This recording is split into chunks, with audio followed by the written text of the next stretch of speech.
बंदी छोड़ सतगुरु रामपाल जी परमेश्वर जी की जय हो। भाइयों और बहनों, पुस्तक भोगेगा अपना किया रे, इस पर वीडियो बनाने की श्रृंखला जारी है।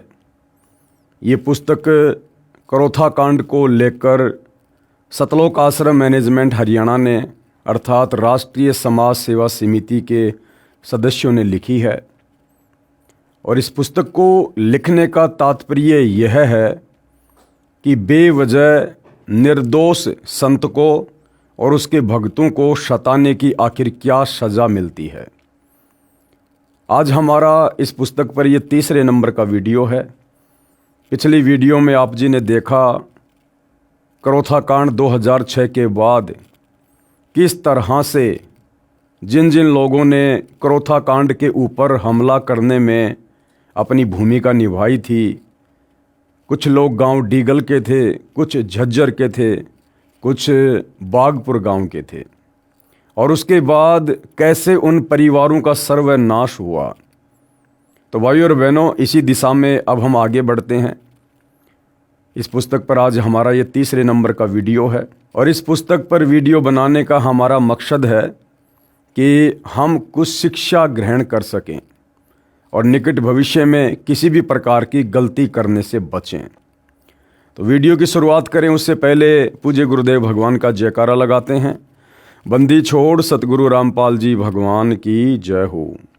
परमपिता परमात्मा सारी सृष्टि के रचनहार, कुल मालिक, असंख्य ब्रह्मांडों के स्वामी, जगत गुरु, तीनों लोकों में प्रवेश करके सबका धारण पोषण करने वाले राजाधिराज, आत्माधार, नाथों के नाथ, देवों के देव महादेव, सर्वेश्वर महेश्वर मृत्युंजय, अजरो अमर, आदि अनादि सनातनी प्रभु, जगत पिता जगदीश्वर, श्री श्री 1008 की उपाधि के वास्तविक अधिकारी, अकाल मूरत शब्द स्वरूपी राम वासुदेव, सर्वगतम ब्रह्म, परम पूज्य, प्रथम पूज्य, परम संत, परम पुरुष, परम धनी, परम दयालु, सत्य कबीर, हक्का कबीर, अल्लाहु कबीर, अल्लाहु अकबर, बाखबर अल्लाह ताला, जगत के तारणहार, जगत के मुक्तिदाता, जगत के जगन्नाथ, हारे के सहारे, हिंदुओं के राम, मुसलमानों के अल्लाह, सिखों के वाहिगुरु, ईसाइयों के मसीह, दया के सागर दयानिधि, करुणा के सागर करुणानिधि, स्वयंभू परिभू, संकट मोचन, कष्टहरण, मंगलकरण, दुख भंजन,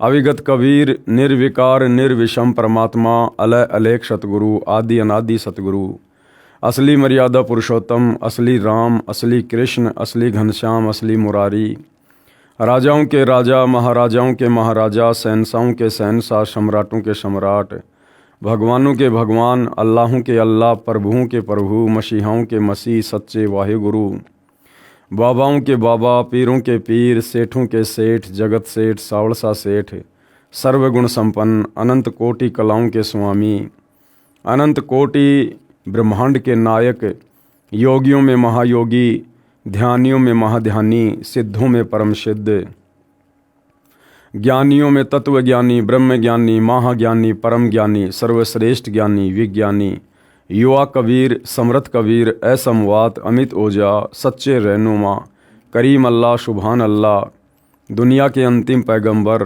8 सितंबर 1951 से गांव धनाना, जिला सोनीपत, हरियाणा, भारतवर्ष की पावन भूमि पे प्रकट रियल कल की भगवान श्री नारायण साकार हरि, श्री बाबा साहेब, नूर अनंत परमात्मा, सच्चे दरवेश, सच्चे बाखबर, संत श्रोमणी सतगुरु रामपाल जी परमेश्वर जी के चरण कमल में साध संगति से जुड़े हुए देश विदेश से आप और हम सभी सत्सेवक भाई बहनों का अनंत कोटि दंडवत प्रणाम। तो भाई और बहनों, पिछली वीडियो में हमने इस पुस्तक भोगेगा अपना किया रे, हमने पढ़ा कि किस प्रकार से करोथा कांड के समय कुछ गांव वालों ने आर्य समाजी जो आचार्य हैं उनके बहकावे में आकर सतगुरु रामपाल जी का विरोध किया, भक्तों के साथ में बदतमीजी की। सतगुरु रामपाल जी को बेवजह 21 महीने रोहतक की सुनारिया जेल में रहना पड़ा, भक्तों को भी व्यर्थ में यातनाएं सहन करनी पड़ी। और उसके बदले में किस प्रकार से आगे चलकर कर्मफल के तहत उन तमाम गांव वालों ने आने वाले समय में अपना सर्वनाश करवाया। किसी का बेटा अकाल मौत मरा, किसी की बेटी, किसी की पत्नी, तो स्वयं भुगत भुगत कर तड़फ तड़फ कर मरा। अब पुस्तक का लेखक कह रहा है कि भाई देखो, तमाम गांव वाले बुरे नहीं हैं, जिन जिन लोगों ने गलतियां की हैं उन्होंने सज़ा पाई है, लेकिन हमारा मकसद पूरे गांव को दोष देने का नहीं है। सतलोक आश्रम करोथा के आसपास गांव के सभी व्यक्ति बुरे नहीं। इस पुस्तक में ये जानकारी देकर हम किसी का अपमान नहीं करना चाहते, हम सतर्क करना चाहते हैं कि आप परमात्मा से डरो, शुभ कर्म करो। हम मानते हैं कि डिग्गल, करोथा तथा बागपुर तथा आसपास के गांव के सभी व्यक्ति बुरे नहीं हैं। कुछ व्यक्ति ही दुष्ट हैं जो अन्य को गुमराह करके अपराध करा रहे हैं। गांव डिग्गल का मांगेराम पुत्र पृथ्वी एक बैड एलिमेंट है। यह औरों को भिड़ाकर स्वयं पीछे खिसक जाता है। करोथा आश्रम पर आक्रमण कराने तथा गांव डिग्गल के भोले भालों को शराब पिलाकर झगड़े के लिए उकसाने में इस व्यक्ति की अहम भूमिका रही, परंतु इसको और इसके परिवार के किसी सदस्य को कहीं खरोच तक नहीं आई। कारण यह है कि यह औरों को आगे करके स्वयं भाग जाता है।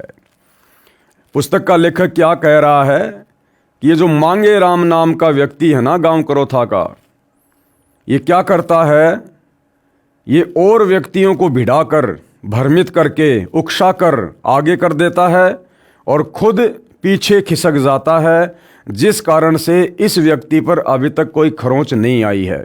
लेकिन भाइयों और बहनों, बात ऐसी नहीं है। चाहे खुद आगे आकर गलती करो, चाहे किसी दूसरे को उकसाकर गलती करवाओ, दोष बराबर है। मेन कारण क्या है, अभी इस व्यक्ति के पुण्य कर्म अधिक हैं पूर्व जन्मों की भक्ति के, और जिस दिन इस व्यक्ति के पाप का घड़ा भरेगा, इसके पुण्य नष्ट होंगे। और पुण्य नष्ट उस समय ज़्यादा होते हैं जब कोई व्यक्ति भक्तों और संतों के साथ में बेवजह ईर्ष्या करता है। तो अभी इस व्यक्ति मांगेराम के पास में पूर्व जन्म की भक्ति के कारण संचित किए गए पुण्य बाकी हैं, जिस कारण से अभी इसके ऊपर कोई विशेष खरोच नहीं आ रही है। ठीक इसी प्रकार भाइयों और बहनों, सतलोक आश्रम मैनेजमेंट हरियाणा वालों को, सतगुरु रामपाल जी के कलयुगी परिवार वालों को हम साध संगति से जुड़े सत्सेवक भाई बहन सूचित करना चाहते हैं कि ठीक इसी प्रकार वर्तमान में आप सतलोक आश्रम के मुख्य लोगों को जो विशेष दिक्कत नहीं आ रही है, परेशानियां नहीं आ रही है, बरवाला कांड में विशेष भूमिका निभाने के बावजूद भी, और बाकी लाखों की संगत बेचारी अकाल मौत मर रही है। हजारों की संख्या में भगत इसार की तारीखों पर जाने वाले अकाल मौत मरे। अपने घर पर बैठे भगत हजारों की संख्या में अकाल मौत मर रहे हैं। क्यों? क्योंकि आप सतलोक आश्रम वालों ने उनकी तमाम प्रकार की मर्यादाएं तुड़वा रखी हैं। 2014 बरवाला कांड के बाद से गुरुदेव के भक्ति विधान के विपरीत आप लोगों ने तमाम प्रकार के मनवश कुकर्म करवाकर, कभी धनाना में बैडमिंटन का स्टेडियम बनवाकर, कभी संगत को हरियाणा के जाट आरक्षण में बैठाकर, संगत के दान धर्म का पैसा उन आरक्षण वालों को दिलवाकर, कभी राजस्थान के गैंगस्टर आनंदपाल जैसे की सीबीआई जांच का समर्थन करवाकर, तो राजपूत करणी सेना को 5 लाख रुपए नगद देकर, कभी अयोध्या में आन उपासकों के लिए भंडारा लगवाकर, कभी रोहतक में परशुराम की जयंती में भगत समाज को बैठाकर, ये तमाम प्रकार के कुकर्म जो आप सतलोक आश्रम वालों ने करवाए हैं। लेकिन फिलहाल आप सतलोक आश्रम के मुख्य लोगों पर कोई समस्या नहीं आ रही है और संगत की दुर्गति हो रही है। कारण वही सेम है, क्योंकि अभी आप सतलोक आश्रम वालों के यानी सतगुरु रामपाल जी के परिवार वालों के पुण्य अधिक हैं। मर्यादा तो हालांकि सबकी टूटी हुई है, आश्रम वालों की भी, गुरुदेव के परिवार वालों की भी और नादान संगत की भी। लेकिन भाई जिसकी बैटरी चार्ज है, गुरुदेव भगवान कहते हैं वो चाहे कितने खोटे कर्म क्यों ना करो, उसको खरोंच भी नहीं आएगी। जिस प्रकार एक व्यक्ति तो भक्ति करते करते भी दुखी है, समस्याओं का सामना कर रहा है, और एक व्यक्ति ऐसा है जो भक्ति नहीं करता, सारा दिन बकवाद करता है, शराब पीता है, शराब का ठेका खोल रखा है, मांस खाता है और उसकी मौज हो रही है। क्यों? क्योंकि अभी उस व्यक्ति के पुण्य ज़्यादा हैं पूर्व जन्मों के, और जिस दिन उसके पाप कर्म उजागर होंगे, पुण्य समाप्त होंगे, फिर देखना उनकी दुर्गति कैसे होगी। तो सतलोक आश्रम मैनेजमेंट हरियाणा वाले, सतगुरु रामपाल जी के परिवार वाले जो वर्तमान में काल प्रेरणा से आप और हमें बड़े सुखी नज़र आ रहे हैं। सारे उल्टे कर्म करते करते भी ये लोग मौज मस्ती करते हुए नज़र आ रहे हैं। इन्हें लगता है कि हमारा तो बाढ़ भी वाक़ा नहीं हो रहा। लेकिन भाई और बहनों, जिस प्रकार से उस मांगे राम व्यक्ति के साथ में आगे जो बनेगी, जब उसके पाप कर्म उजागर होंगे, पुण्य खत्म होंगे, ठीक उसी प्रकार से आप लोग भी संत के भक्तों की मर्यादा तोड़वाने के दोषी बन चुके हैं। और इस दोष की आगे चल के आप भाई बहन क्या सज़ा भुगतेंगे, ये परमात्मा का भक्ति विधान ही डिसाइड करेगा। तो क्या कहा जा रहा है, इस व्यक्ति की अहम भूमिका रही, परंतु इसको और इसके परिवार को किसी सदस्य को कहीं खरोच तक नहीं आई। कारण यह है कि यह औरों को आगे करके स्वयं भाग जाता है। प्रत्येक गांव से आश्रम की दूरी लगभग 2 किलोमीटर से अधिक है। डिगल गांव से 4 किलोमीटर दूर है। आप जी को आश्रम के संत तथा भक्तों से क्या परेशानी थी? किसी सिरफिरे व्यक्ति की बातों में आकर आप जी ने जुल्म किया, उसकी हानि उठा रहे हो। विवेक से कार्य करना चाहिए। जिन भाग्यवानों ने संत रामपाल जी महाराज के बताए भक्ति मार्ग को स्वीकार किया, उनको कितना लाभ हुआ, पढ़िए इसी पुस्तक के पेज नंबर 47 पर आगे। अब आगे क्या लिखा जा रहा है, डिग्गल गांव के तथा अन्य सर्व भगत सुखी। गांव डिग्गल में जितने भी आश्रम के भगत हैं, सर्व सुख से बसे हैं। भगत सुरेश दास पाना गांजा गांव डिग्गल का उदाहरण भी प्रत्यक्ष है। यह स्वयं शराब पीता था, नालियों में गिरा रहता था। इसकी धर्मपत्नी यशवंती को दौरे पड़ते थे। सुरेश ने शराब त्याग दी, वह देवता बन गया। बहन यशवंती, पत्नी सुरेश उसी समय से स्वस्थ हो गई। परमात्मा का कमाल देखिए कि भगत सुरेश के दोनों लड़के दिल्ली पुलिस में एक ही समय की भर्ती में नौकरी लग गए। एक पैसा नहीं लगा। गांव वालों ने कहा कि कितने रुपए दिए रिश्वत के?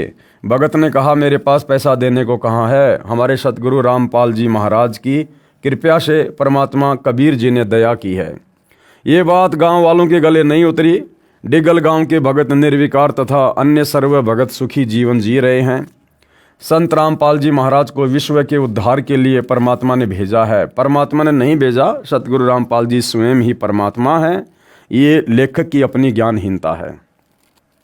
जो विरोध कर रहे हैं वे बाद में रोया करेंगे। संत रामपाल जी महाराज सामान्य व्यक्ति नहीं है, ये परमात्मा के भेजे अवतार हैं। कृपया प्रमाण इसी पुस्तक के पेज नंबर 72 से 124 पर भविष्यवाणियां जो सत्य सिद्ध हो रही हैं। आगे लेखक क्या लिखता है, करोथा गांव में किए का फल मिला।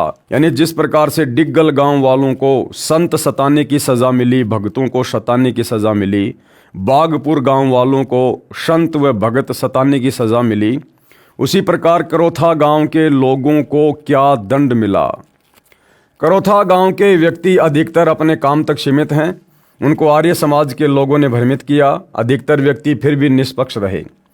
कुछ दुष्ट टाइप के व्यक्ति, शराबी, कवाबी, अपराधी किस्म के व्यक्तियों ने ही दुष्ट आचार्यों का साथ दिया और शतलोक आश्रम करोथा पर आक्रमण करने के लिए आर्य समाजियों के साथ गए, जो पुलिस के साथ मुठभेड़ में घायल हुए। उनको हरियाणा सरकार ने 50-50 हज़ार रुपये इनाम दिया। 12 जुलाई 2006 के करोथा कांड के 2-3 महीनों के पश्चात पप्पू पुत्र सूबे के परिवार के 7 सदस्य दुर्घटना में मरे। उस जीप दुर्घटना में करोथा गांव के 16 व्यक्ति आश्रम के पास मर गए। मरने वालों में 7 तो एक ही परिवार के थे। जो घायल जीवित बचे थे वे रोहतक के PGI-MS अस्पताल में दाखिल करवाए गए। वहाँ पर एक भगत अपने रिश्तेदार से मिलने गया था। जो घायल हुए थे वे बता रहे थे कि जीप जब आश्रम से आधा किलोमीटर थी, नहर से पार होते ही आश्रम स्पष्ट दिखाई देता है। किसी यात्री ने पूछा कि यह सामने क्या है। उसी समय मरने वाले संत रामपाल जी महाराज को गालियां देने लगे। 20 सेकंड के पश्चात धमाका हुआ। केवल वही व्यक्ति मरे जो बुरी बुरी गालियां संत जी को दे रहे थे।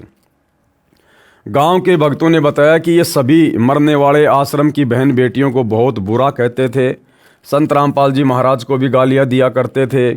उनकी मुँह कान यानी शोक व्यक्त करने हरियाणा का मुख्यमंत्री भूपेंद्र सिंह हुड्डा गया। इससे स्पष्ट है कि सब आपराधिक कर्म इसी का कराया हुआ है। किसका? भूपेंद्र सिंह हुड्डा का। सतलोक आश्रम वाले कह रहे हैं कि सारे के सारे ये कुकर्म, करोथा कांड, लोगों को उकसाना, आर्य समाजियों के माध्यम से आश्रम पर आक्रमण करवाना, ये सारे कर्म किसने करवाए? उस समय हरियाणा के तत्कालीन मुख्यमंत्री भूपेंद्र सिंह हुड्डा ने। और भाई और बहनों, उसी भूपेंद्र सिंह हुड्डा को इसी सतलोक आश्रम मैनेजमेंट हरियाणा ने, सतगुरु रामपाल जी के परिवार ने 2019 में फिर से हरियाणा का मुख्यमंत्री बनाने के लिए कमर तोड़ मेहनत की।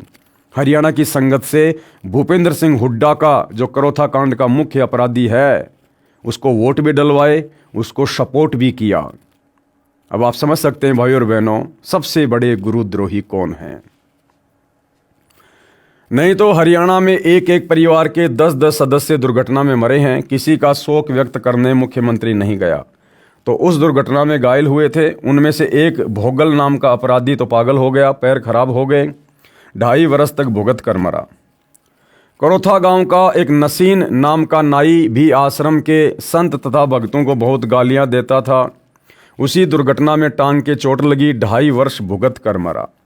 गांव करोथा का एक हरिचंद पुत्र लालचंद, जो छुडानी आश्रम के महंत का विशेष चेला था, भक्तों तथा संतों को बहुत गालियां देता था, उसका सतीश नाम का बेटा उसी दुर्घटना में घायल हुआ, कोमा में चला गया, एक हाथ एक पैर काम छोड़ गया, फिर भुगत कर मरा।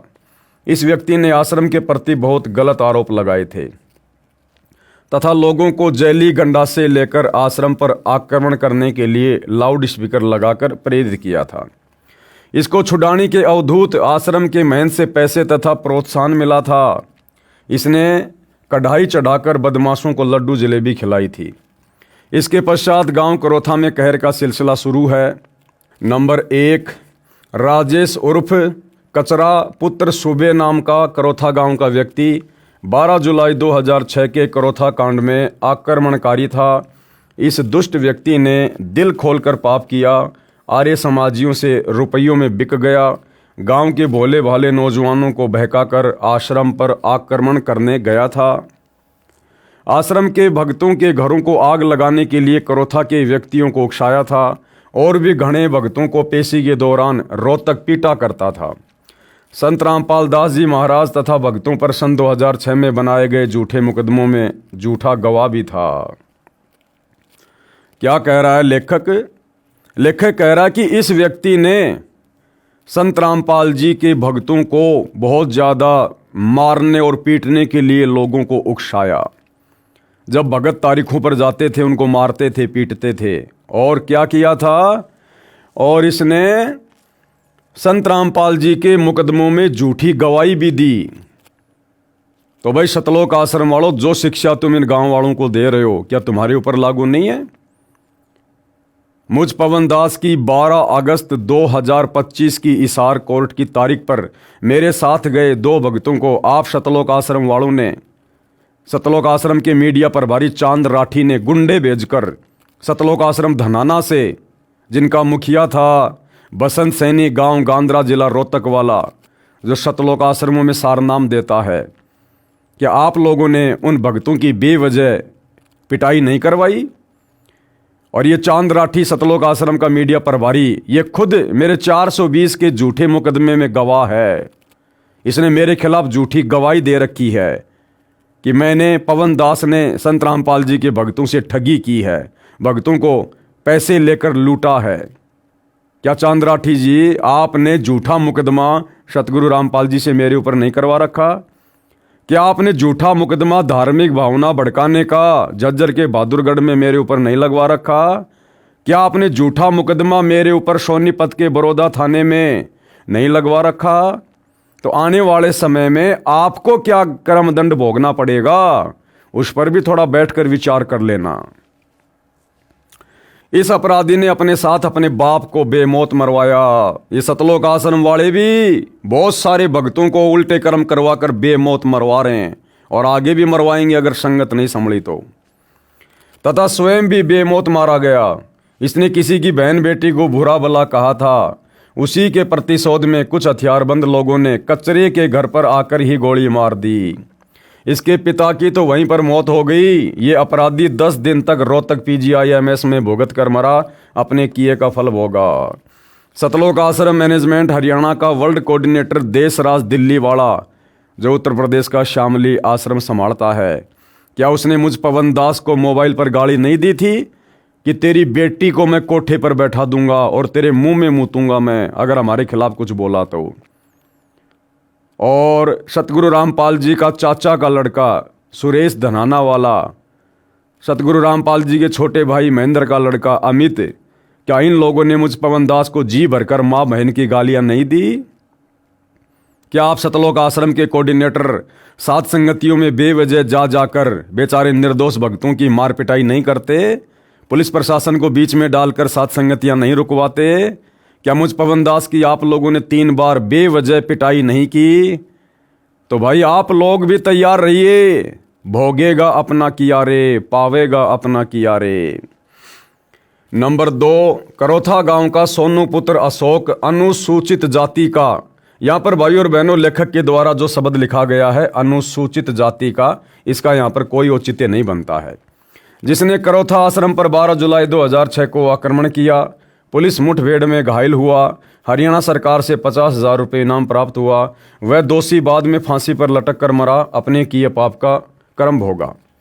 नंबर 3, करोथा गांव का देवेंद्र उर्फ काड़ू पुत्र ईश्वर 12 जुलाई 2006 को आश्रम पर आक्रमण करने गया, पुलिस मुठभेड़ में घायल हुआ, सरकार से 50,000 रुपये इनाम पाया, कर्जे से दुखी होकर घर छोड़कर भाग गया। पता नहीं कहाँ मरा है या जीवित है, 5 वर्ष से लापता है। वह भक्तों और संत रामपाल जी महाराज को बहुत गालियां देता है। आगे नंबर 6, करोथा गांव का जय भगवान पुत्र गरीबा नाम का आदमी पहले संत रामपाल जी महाराज का शिष्य था। उसकी बेटी 10 वर्ष से तड़प रही थी। संत रामपाल जी महाराज से नाम लेने के पश्चात स्वस्थ हो गई।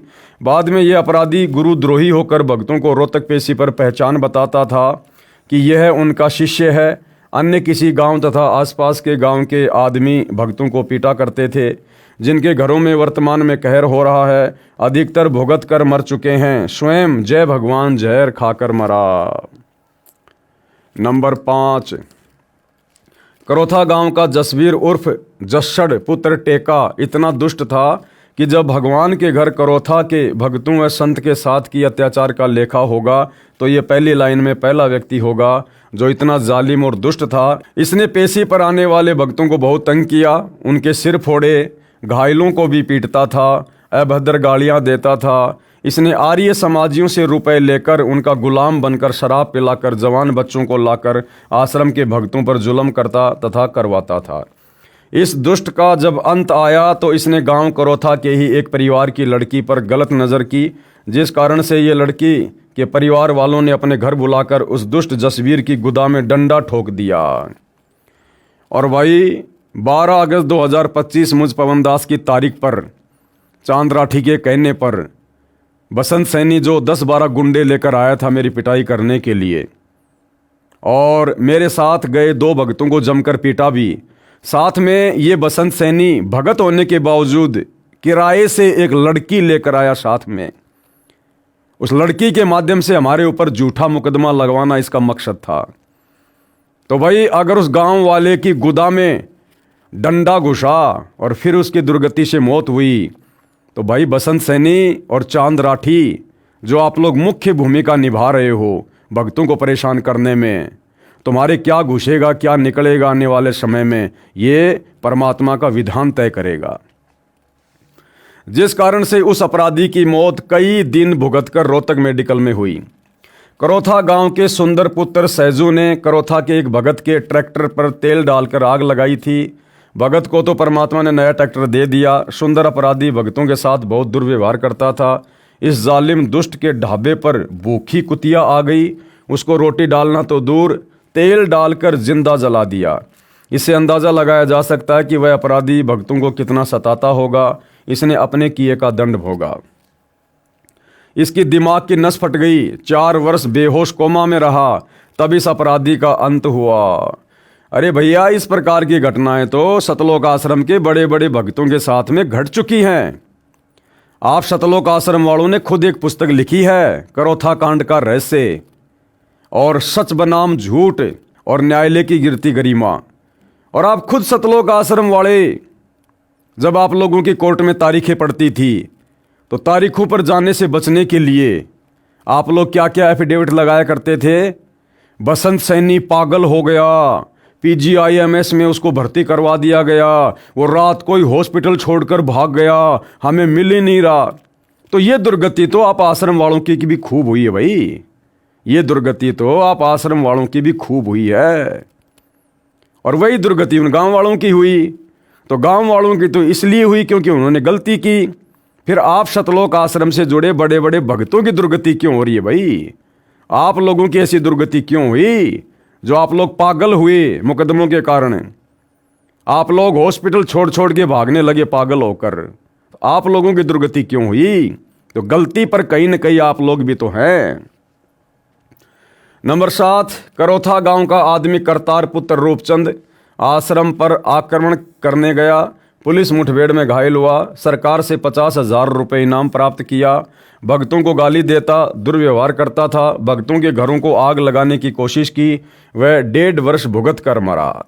और सतलोक आश्रम वालों, जब दिल्ली में सात संगति थी, आप सतलोक आश्रम वालों ने दिल्ली पुलिस को पैसे देकर शराब पिलाकर और बीच भोग की आरती में तुम लोगों ने अपने गुरु की भोग की आरती भी पूरी नहीं होने दी। परमात्मा की फोटोएं नीचे गिरा दी, ज्योति नीचे गिरा दी, हलवा नीचे गिरा दिया, और बीच आरती में तुम सतलोक आश्रम वालों ने पुलिस के माध्यम से बेचारे बोले भाले सात संगति वाले भक्तों को मारना और पीटना शुरू किया, और मार मार कर उनको वहां से भगा दिया। और कुछ भक्तों को साथ में पुलिस ले गई और पुलिस ने बेरहमी से तुम लोगों के कहने पर उन भक्तों को पीटा। तो आने वाले समय में तुम्हारे साथ क्या होगा भैया? परमात्मा समदृष्टि है, पक्षपात नहीं करता, भोगेगा अपना किया रे। गांव करोथा का पाड़े पुत्र ओमल भक्तों को तंग करता था, आश्रम जाने से रोकता था, आर्य समाजियों से रुपए लेकर जुल्म कर रहा था। 2 वर्ष पश्चात जहर की गोलियां खाकर मरा। नंबर 9, नरेश पुत्र धर्म सिंह काठमंडी रोहतक, इसकी पत्नी पागल थी, रोहतक पागल वार्ड में दाखिल थी। लड़की के मामा जी ने संत रामपाल जी महाराज से उपदेश ले रखा था। वे उस लड़की को संत रामपाल जी महाराज के पास लेकर गए, वह तुरंत स्वस्थ हो गई। नरेश तथा उसकी पत्नी ने नाम लिया, सुख का जीवन जीने लगे। करोथा कांड के पश्चात गुरुद्रोही हो गया, गुरु जी को गालियां देने लगा। पाखंडी मधु परमहंस रांजड़ी जम्मू वाले नकली संत से नाम ले लिया।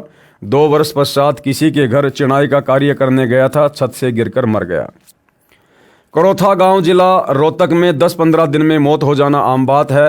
जिला रोहतक के करोथा गांव में मौत का कहर शेष पढ़ें 166 नंबर पेज पर।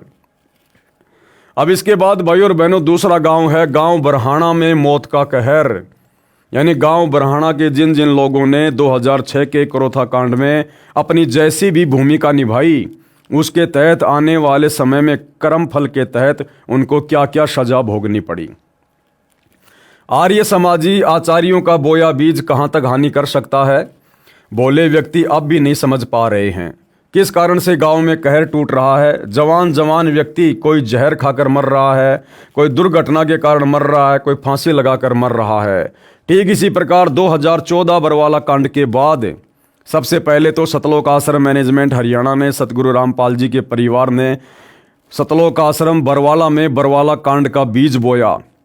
और बरवाला कांड के बाद आज वर्तमान 2025 तक लगातार जिस प्रकार से ये लोग संगत से मर्यादा तोड़वा रहे हैं, राजनीतियां कर करके, झूठा समाज से भाईचारा निभा के, और जो बीज इन लोगों ने बो दिया है, और भाइयों और बहनों किसी से छुपा हुआ नहीं है। आज वर्तमान में सतगुरु रामपाल जी की संगत पर जिस प्रकार से कहर टूट रहे हैं, सार नाम प्राप्त भक्तों की जिस प्रकार दुर्गति से मौतें हो रही हैं, ये किसी से छुपा हुआ नहीं है।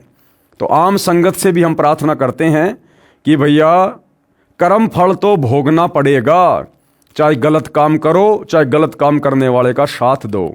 इसलिए संगत अगर बचना चाहती है तो भाई इन सतलोक आश्रम वालों का पीछा छोड़ो।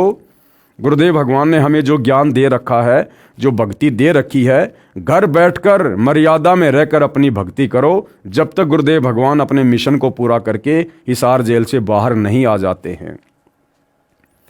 कोई फांसी लगाकर मर रहा है। इन्होंने भी आर्य समाजियों के बहकावे में आकर दिल खोलकर संत रामपाल जी महाराज की निंदा की थी, गालियां दी थी। यह कहर तभी समाप्त होगा जब ये लोग परमात्मा के ज्ञान को समझेंगे, और संत रामपाल जी महाराज जी से दीक्षा लेकर भक्ति करेंगे। अरे दीक्षा लेकर भक्ति करने वाले आप सतलोक आश्रम वाले भगत ही अभी तक संत रामपाल जी को नहीं समझे। आप लोग ही अभी तक उनकी मर्यादाओं को ठीक से समझकर ज्ञान को आधार बनाकर भक्ति नहीं कर पा रहे। ये दुनिया भला तुम लोगों के समझाने पर क्या खाक समझेगी। दुनिया के ऊपर उन लोगों के शब्दों का असर होता है जो खुद मर्यादा में रहकर भक्ति करता है और सत्कर्म करता है। आज तुम सतलोक आश्रम वालों ने जिस प्रकार से 2014 बरवाला कांड के बाद कुकर्म करके हिसार जेल में बैठकर अपने गुरु को खून के आंसू रुलवाए हैं, ये किसी से छुपा हुआ नहीं है। तो तुम्हारे शब्दों का असर दुनिया पर भला कैसे होगा। सतगुरु रामपाल जी से दीक्षा लेकर भक्ति करेंगे, जिस कारण से इस जीवन में सुखी होंगे और अगले जीवन में भी सुखी या अच्छी भक्ति करके पूर्ण मोक्ष प्राप्त करेंगे। गांव बरहाना, जिला झज्जर, हरियाणा में मौत के कहर के शिकार हुए नौजवानों की सूची पढ़ें इसी पुस्तक के पेज नंबर 165 पर आगे। विशेष यही दशा करोथा आश्रम के आसपास के अन्य गांव की है। यहाँ पुस्तक विस्तार के कारण नहीं लिख रहे हैं। उस क्षेत्र को किसने क्या दिया, इन दुखदायी घटनाओं को याद करके हमारी आत्मा रो रही है, क्योंकि ये भी इंसान थे, परंतु दुष्ट व्यक्तियों ने अपने स्वार्थ के कारण ये हाल करा दिया। यदि सत्य को जान लेते तो पाप से बच जाते और ये दिन ना देखने पड़ते। इन आर्य समाजी आचार्यों ने क्या दिया इन गांवों को, जो आप पढ़ चुके हैं, और संत रामपाल जी महाराज ने क्या दिया इन गांवों को। संत रामपाल जी महाराज के ज्ञान को सुनकर भक्तों ने सर्व बुराई त्याग दी, स्वच्छ जीवन जी रहे हैं। प्रत्येक गांव में प्रमाण है, इसलिए हम बार बार निवेदन करते हैं कि आप सत्य असत्य को स्वयं जानें और भक्ति करके मनुष्य जीवन सफल करें। आर्य समाजियों ने शराब पिलाकर अपराध कराए और मासूम लोग मरवाए। तुम सतलोक आश्रम वालों ने भी दिल्ली पुलिस वालों को शराब पिलाकर पैसे देकर साथ संगति में कितने भक्तों की पिटाई करवाई भाई, बताइए। तो कर्म तो आप भी वैसे ही कर रहे हो, और जैसी सजा उन लोगों ने पाई, भाई समय आने पर परमात्मा के दरबार में सजा आप भी पाओगे। आर्य समाजियों ने शराब पिलाकर अपराध कराए और मासूम लोग मरवाए। मृत्यु तो भक्तों की भी होगी, परंतु इस मृत्यु में और जो व्यक्ति पाप कर्म कर रहे हैं उस मृत्यु में बहुत अंतर है। भक्तों ने मनुष्य जीवन का उद्देश्य पूरा किया, मृत्यु के समय परमात्मा के विमान में बैठकर जाएंगे, मोक्ष प्राप्त करेंगे। जो पाप कर्म करके जीवन व्यर्थ करके मरे या मरेंगे, उनको यम के दूत अपराधी की तरह बांध कर ले जाएंगे। कबीर परमेश्वर ने कहा है, कबीर आए हैं सो जाएंगे, राजा रंक फकीर, एक विमान में चढ़ चले एक बंद्या जात जंजीर। आश्रम से चोरी करने वाले पुलिस वालों का सर्वनाश। यानी करोथा कांड के बाद में करोथा आश्रम से कुछ पुलिस वालों ने लेखक के अनुसार चोरियां की है। उन चोरी करने वाले पुलिस कर्मियों का आगे चलकर क्या हाल हुआ है लेखक बयां कर रहा है। सतलोक आश्रम करोथा को सरकार ने अपने कब्जे में लेकर सुरक्षा के लिए पुलिस छोड़ दी। एक रणधीर नाम का पुलिस वाला गांव हथवाला, जिला जिंद का रहने वाला डीएसपी का गनमैन था। डीएसपी आश्रम के सर्वे एसी तथा अन्य कीमती सामान ले गया। उस कार्य में रणधीर ने पूरा सहयोग दिया था तथा रणधीर स्वयं एक ट्रक लोहे के सामान का भरकर ले गया।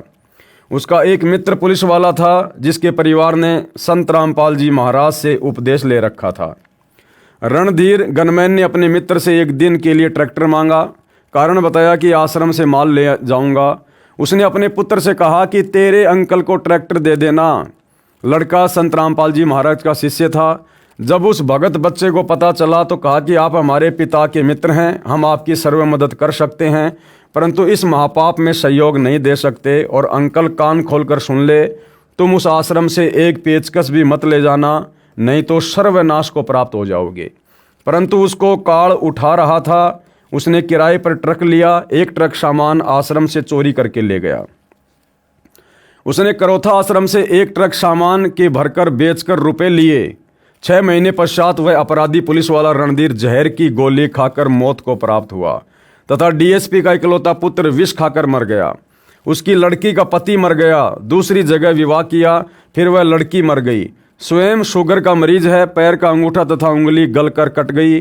गरीबदास जी ने अपनी अमृतवाणी में कहा है कि परमात्मा उन दुष्ट लोगों को चुन चुन कर मारता है जो भक्तों तथा संतों को दुखी करते हैं। अन्य और भी बहुत सारे प्रमाण हैं, यहाँ पुस्तक विस्तार को देखते हुए नहीं लिख रहे, समझदार को संकेत पर्याप्त है।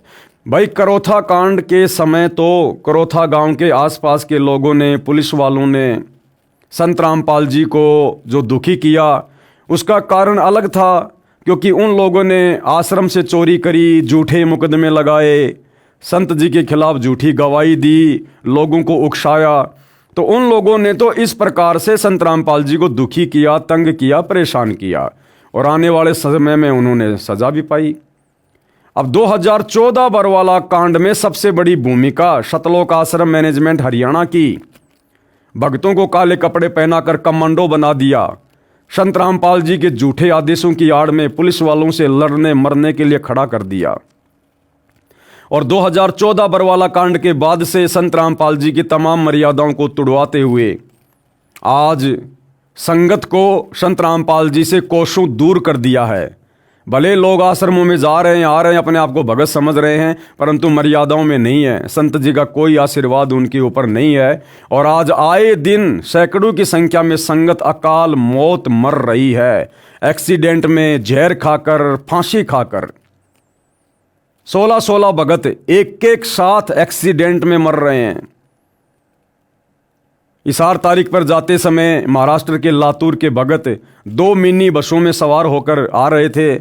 राजस्थान के नागौर में सुबह रोड पर एक सांड सामने आ जाने से दोनों बसें एक्सीडेंट हुई और 13 भक्तों की, जो इसार की तारीख पर संत रामपाल जी के दर्शनों के लिए जा रहे थे, उनकी ऑन द स्पॉट अकाल मौत हुई। दर्दनाक मौत।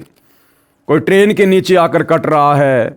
एक नेपाल की बिंदिया इसार में संत रामपाल जी के दर्शनों के लिए आई। इसार के मटका चौक पर उसको फांसी लगा दी गई। कितने भगत हैं जो रास्ते में आते जाते समय अपनी गाड़ियों से एक्सीडेंट हो रहे हैं।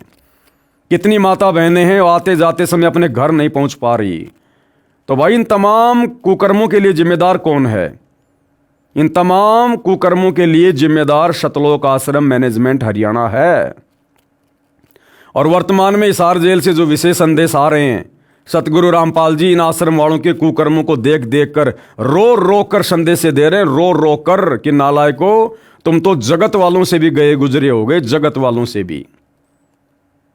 और गला रुंध जाता है सतगुरु रामपाल जी का जिस समय वो संदेश देते हैं कि मुझे इतने वर्ष हो गए तुम्हारे को समझाते हुए, तुम्हें किस दिन अकल आएगी। तुम्हें जरा सा सुख होता है और तुम पक्के एजेंट काल के बन जाते हो।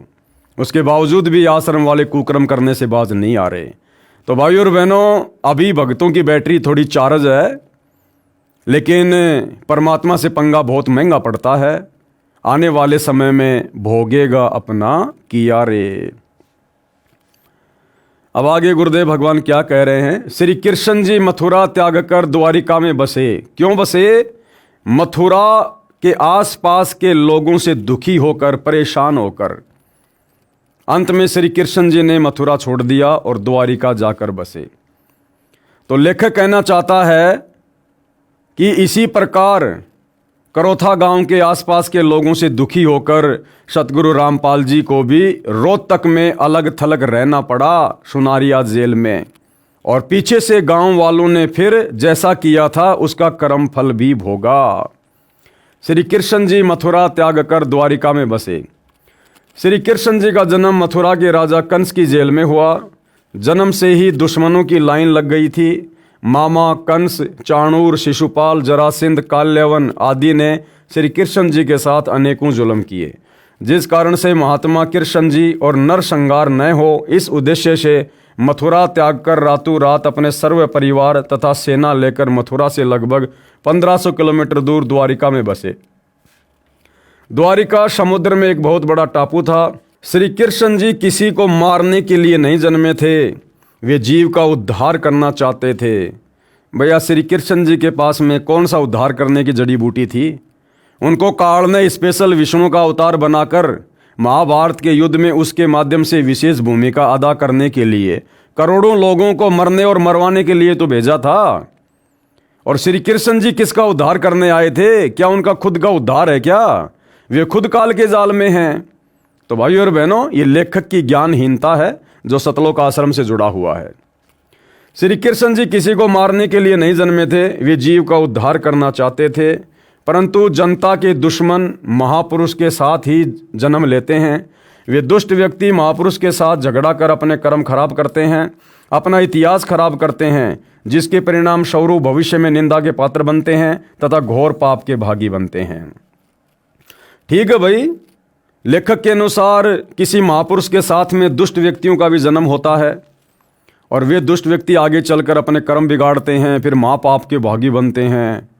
तो ठीक है भाई, करोथा कांड 2006 में तो गांव के आसपास के लोग उन्होंने सतगुरु रामपाल जी जैसे महापुरुष के साथ में दुर्व्यवहार किया, उनको परेशान किया, तंग किया, आश्रम को तहस नहस किया। संत जी को 21 महीने रोहतक की सोनारिया जेल में कष्ट उठाने पड़े और आगे चलकर उन लोगों ने फिर अपना कर्मफल भी भोगा। लेकिन भाई 2014 बरवाला कांड, जरा उस पर भी एक नज़र डाल लो। अरे 2014 के बरवाला कांड में भाई ना तो डिग्गल गांव के लोगों की कोई भूमिका, ना बागपुर वालों की, ना करोथा वालों की, ना झज्जर वालों की, ना आर्य समाजियों की, ना उनके आचार्यों की, ना किसी धर्मगुरु के, ना किसी राजनेता की। 2014 करोथा कांड में तो सीधी सीधी भूमिका सतगुरु रामपाल जी के परिवार की और आश्रम में रहने वाले परमानेंट सेवादारों की, बड़े बड़े भक्तों की। तो भैया आने वाले समय में आप लोगों के साथ में फिर क्या होगा? क्या आप उन दुष्ट लोगों की श्रेणी में नहीं है जिन्होंने महापुरुष के साथ साथ में जन्म लिया है? और ये बात भाई और बहनों दास आपको बहुत बार क्लियर कर चुका है कि ये काल, ये भी कोई छोटी मोटी शक्ति नहीं है। ये परमात्मा के आसपास ही अपने दूतों को पैदा करता है, जन्म देता है, चाहे उस कुल में, उस परिवार में उनके भाई के रूप में, चाहे बेटा बेटी के रूप में, चाहे रिश्तेदारों के रूप में। जब परमात्मा ने 650 साल पहले अपने मार्ग को चलाया तो काल ने कमाल नाम के लड़के को भेज दिया और वही कमाल आगे चलकर गुरुद्रोही हुआ, जिसको सतगुरु ने अपने बच्चे की तरह पाला पोसा, अपने साथ में रखा। फिर परमात्मा कबीर जी ने धर्मदास जी के माध्यम से अपने मार्ग को आगे बढ़ाने की सोची तो काल ने पहले ही धर्मदास के परिवार में उसके पुत्र नारायण दास के रूप में अपना मृत्युअंधा नाम का दूत भेज दिया था। इसी प्रकार भाई और बहनों, जब गरीबदास जी आए तो भी विशेष तौर पर लोगों ने उनकी बातों को स्वीकार नहीं किया। नानक जी के दोनों बेटे अंत में उनके दुश्मन हो गए, अलग से उन्होंने अपना पंथ शुरू कर दिया। और जब 8 सितंबर 1951 को पुणे सतगुरु रामपाल जी धरती पर आए तो साथ साथ काल ने उनके भाई के रूप में अपना दूत भेज दिया, उनके दोनों बेटों के रूप में आगे चलकर अपने दूत भेज दिए, उनके रिश्तेदारों के रूप में अपने दूत भेज दिए।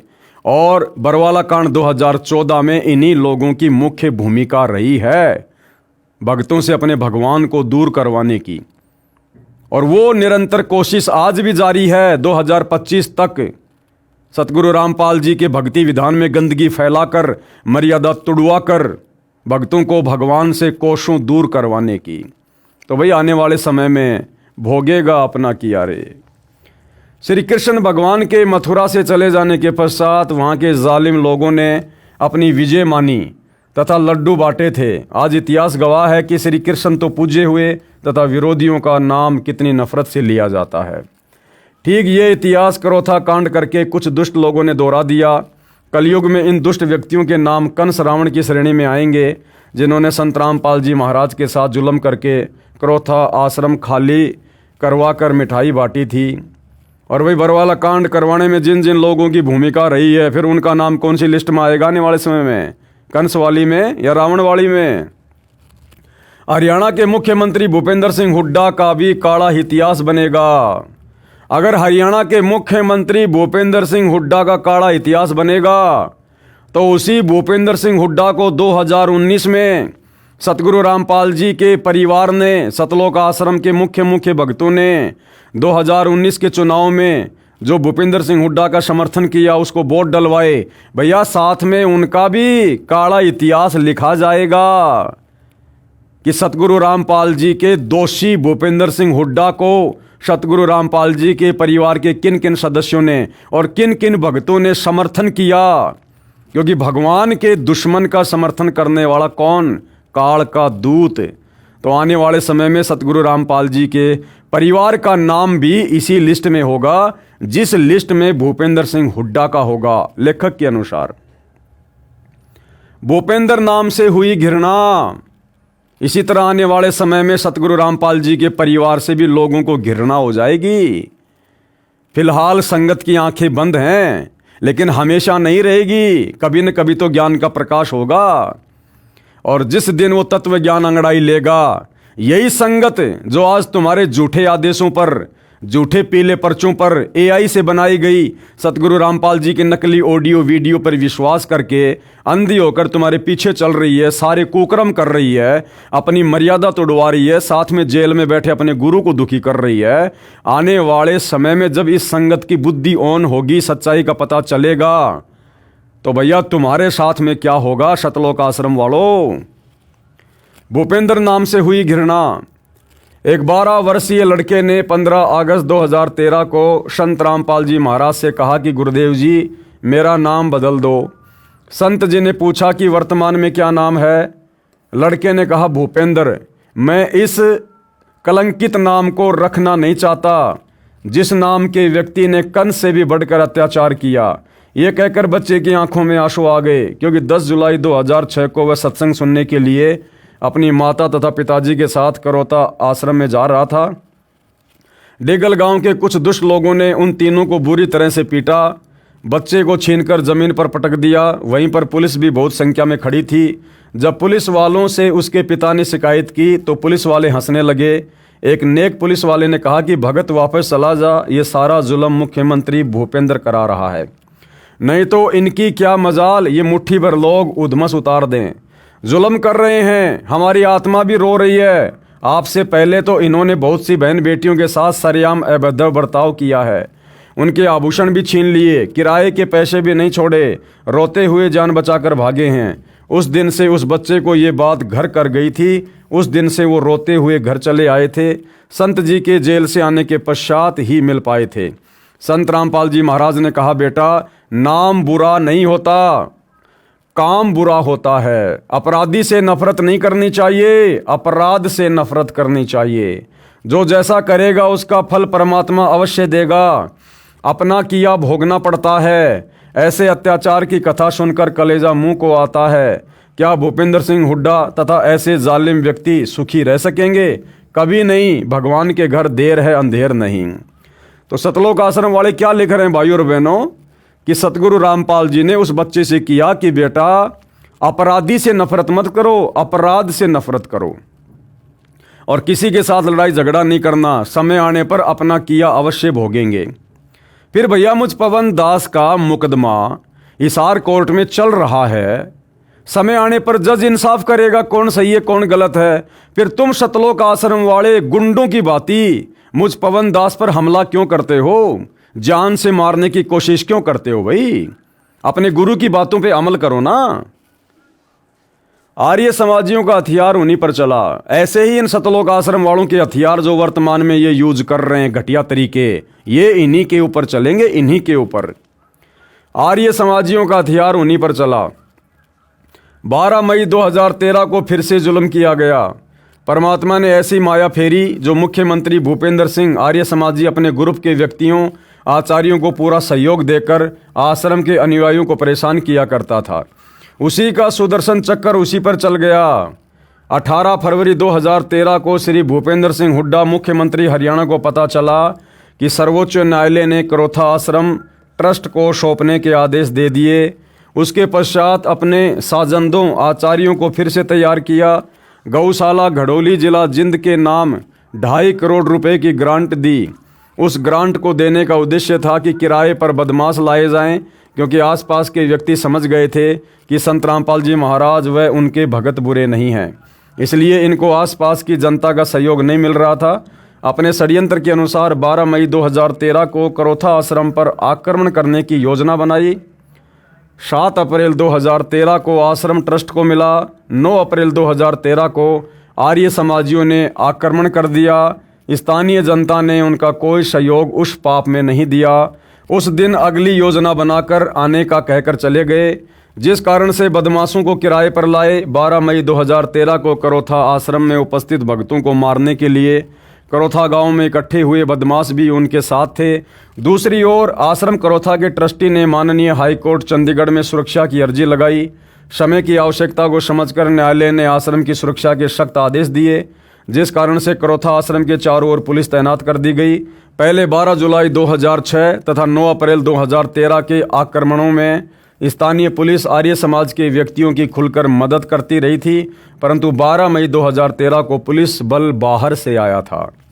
स्थानीय पुलिस अधिकारियों ने आर्य समाजियों को कह रखा था कि आप पहले पुलिस पर आक्रमण करना, पुलिस भाग जाएगी, परंतु कोर्ट के आदेश 10 मई 2013 को हुए थे, जिस कारण से उन उपद्रवियों को पता नहीं चला कि अब पुलिस भाग नहीं सकती, जिस कारण से अपनी पूर्व योजना अनुसार गांव करोथा के बस स्टैंड के पास रोहतक झज्जर रोड पर आश्रम से लगभग 1.5 किलोमीटर दूर स्कूल में आक्रमणकारियों को रोकने के लिए तैनात पुलिस पर आक्रमण कर दिया।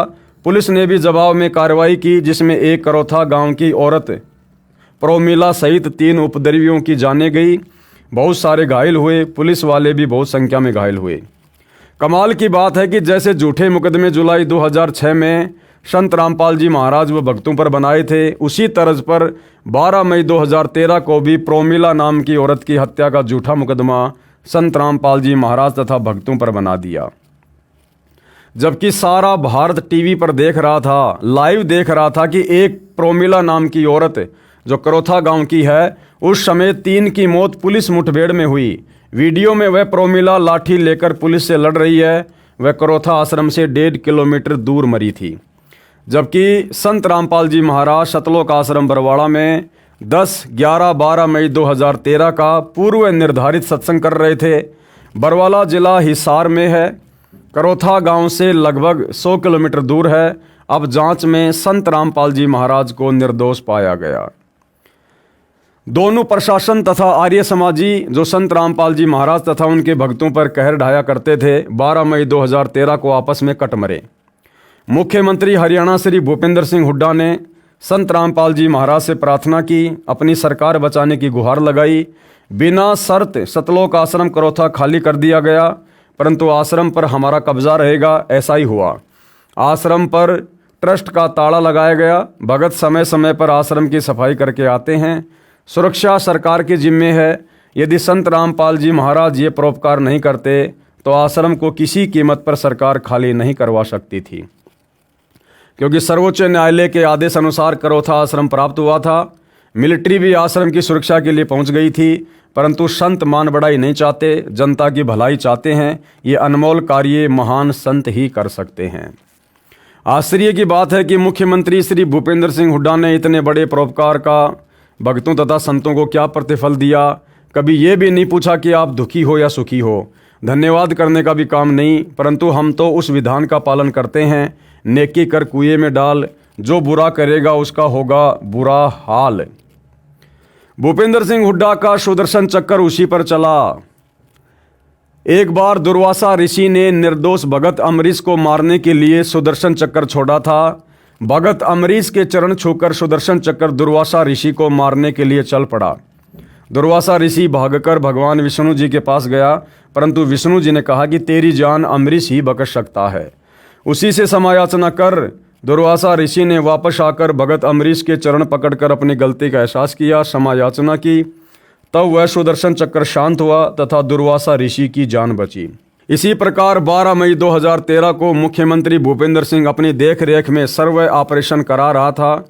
जब देखा कि मेरे ही दोनों दायां बायां हाथ आर्य समाजी तथा पुलिस आपस में लड़ मरे तथा विरोधी पार्टियों के व्यक्तियों ने आर्य समाजियों का साथ दे दिया, भूपेंद्र की सरकार एक टांग पर खड़ी हो गई।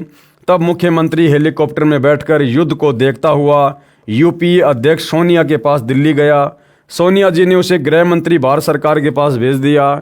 गृह मंत्री ने कहा कि संत रामपाल जी से क्षमायाचना कर, तभी तेरी सरकार बच सकती है। तब 13 मई 2013 को मध्यस्थ के माध्यम से यह सर्व कार्य सरल हुआ। अरे भैया, उदाहरण दे रहे हो राजा अम्बरीश का और दुर्वासा का, तो भैया दुर्वासा ऋषि तो अपनी जान बचाने के लिए डायरेक्ट राजा अम्बरीश के चरणों में गया था और पैर पकड़कर माफी मांगी थी। फिर तुम सतलोक आश्रम वालों ने भूपेंद्र सिंह हुड्डा की बात किसी मीडिएटर के माध्यम से क्यों सॉल्व की भाई? अगर उसने जुल्म किया था तो डायरेक्ट उसको संत रामपाल जी के चरणों में जाने देते। लेकिन भूपेंद्र सिंह हुड्डा को फिर भी अपनी गलती का एहसास नहीं था और वो संत रामपाल जी के चरण में पड़ना, माफी मांगना अपनी बेइज्जती मानता था। लेकिन ये सतलोक आश्रम वाले बीच में जो मीडिएटर हैं, जो मध्यस्थ हैं, ये हैं मान बढ़ाई के भूखे, और इन लोगों ने बीच में ही मामला रफा दफा कर दिया। सतगुरु रामपाल जी तक उस भूपेंद्र सिंह हुड्डा को नहीं पहुंचने दिया और ना भूपेंद्र सिंह हुड्डा संत रामपाल जी तक जाना चाहता था। लेकिन बीच में मान बढ़ाई के भूखे सतलोक आश्रम वाले, इन्होंने किसी मीडिएटर के माध्यम से मामले को रफा दफा करवा दिया। भूपेंद्र सिंह हुड्डा की 1.5 वर्ष की ताजपोशी भी महान संत सतगुरु रामपाल जी महाराज ने प्रदान की। विरोधी तो वही भूमिका कर रहे हैं जो मथुरा के दुष्ट लोग श्री कृष्ण जी के साथ किया करते थे। श्री कृष्ण जी की पूजा विश्व में हुई और विरोधी निंदा के पात्र बने तथा महापाप के भागी बने।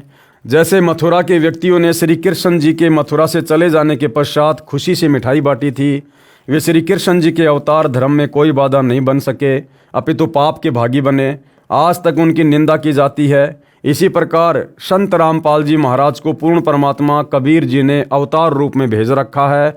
अरे भैया, सतगुरु रामपाल जी स्वयं अपने अवतार हैं, इनको भेजने वाला कोई सृष्टि में नहीं है।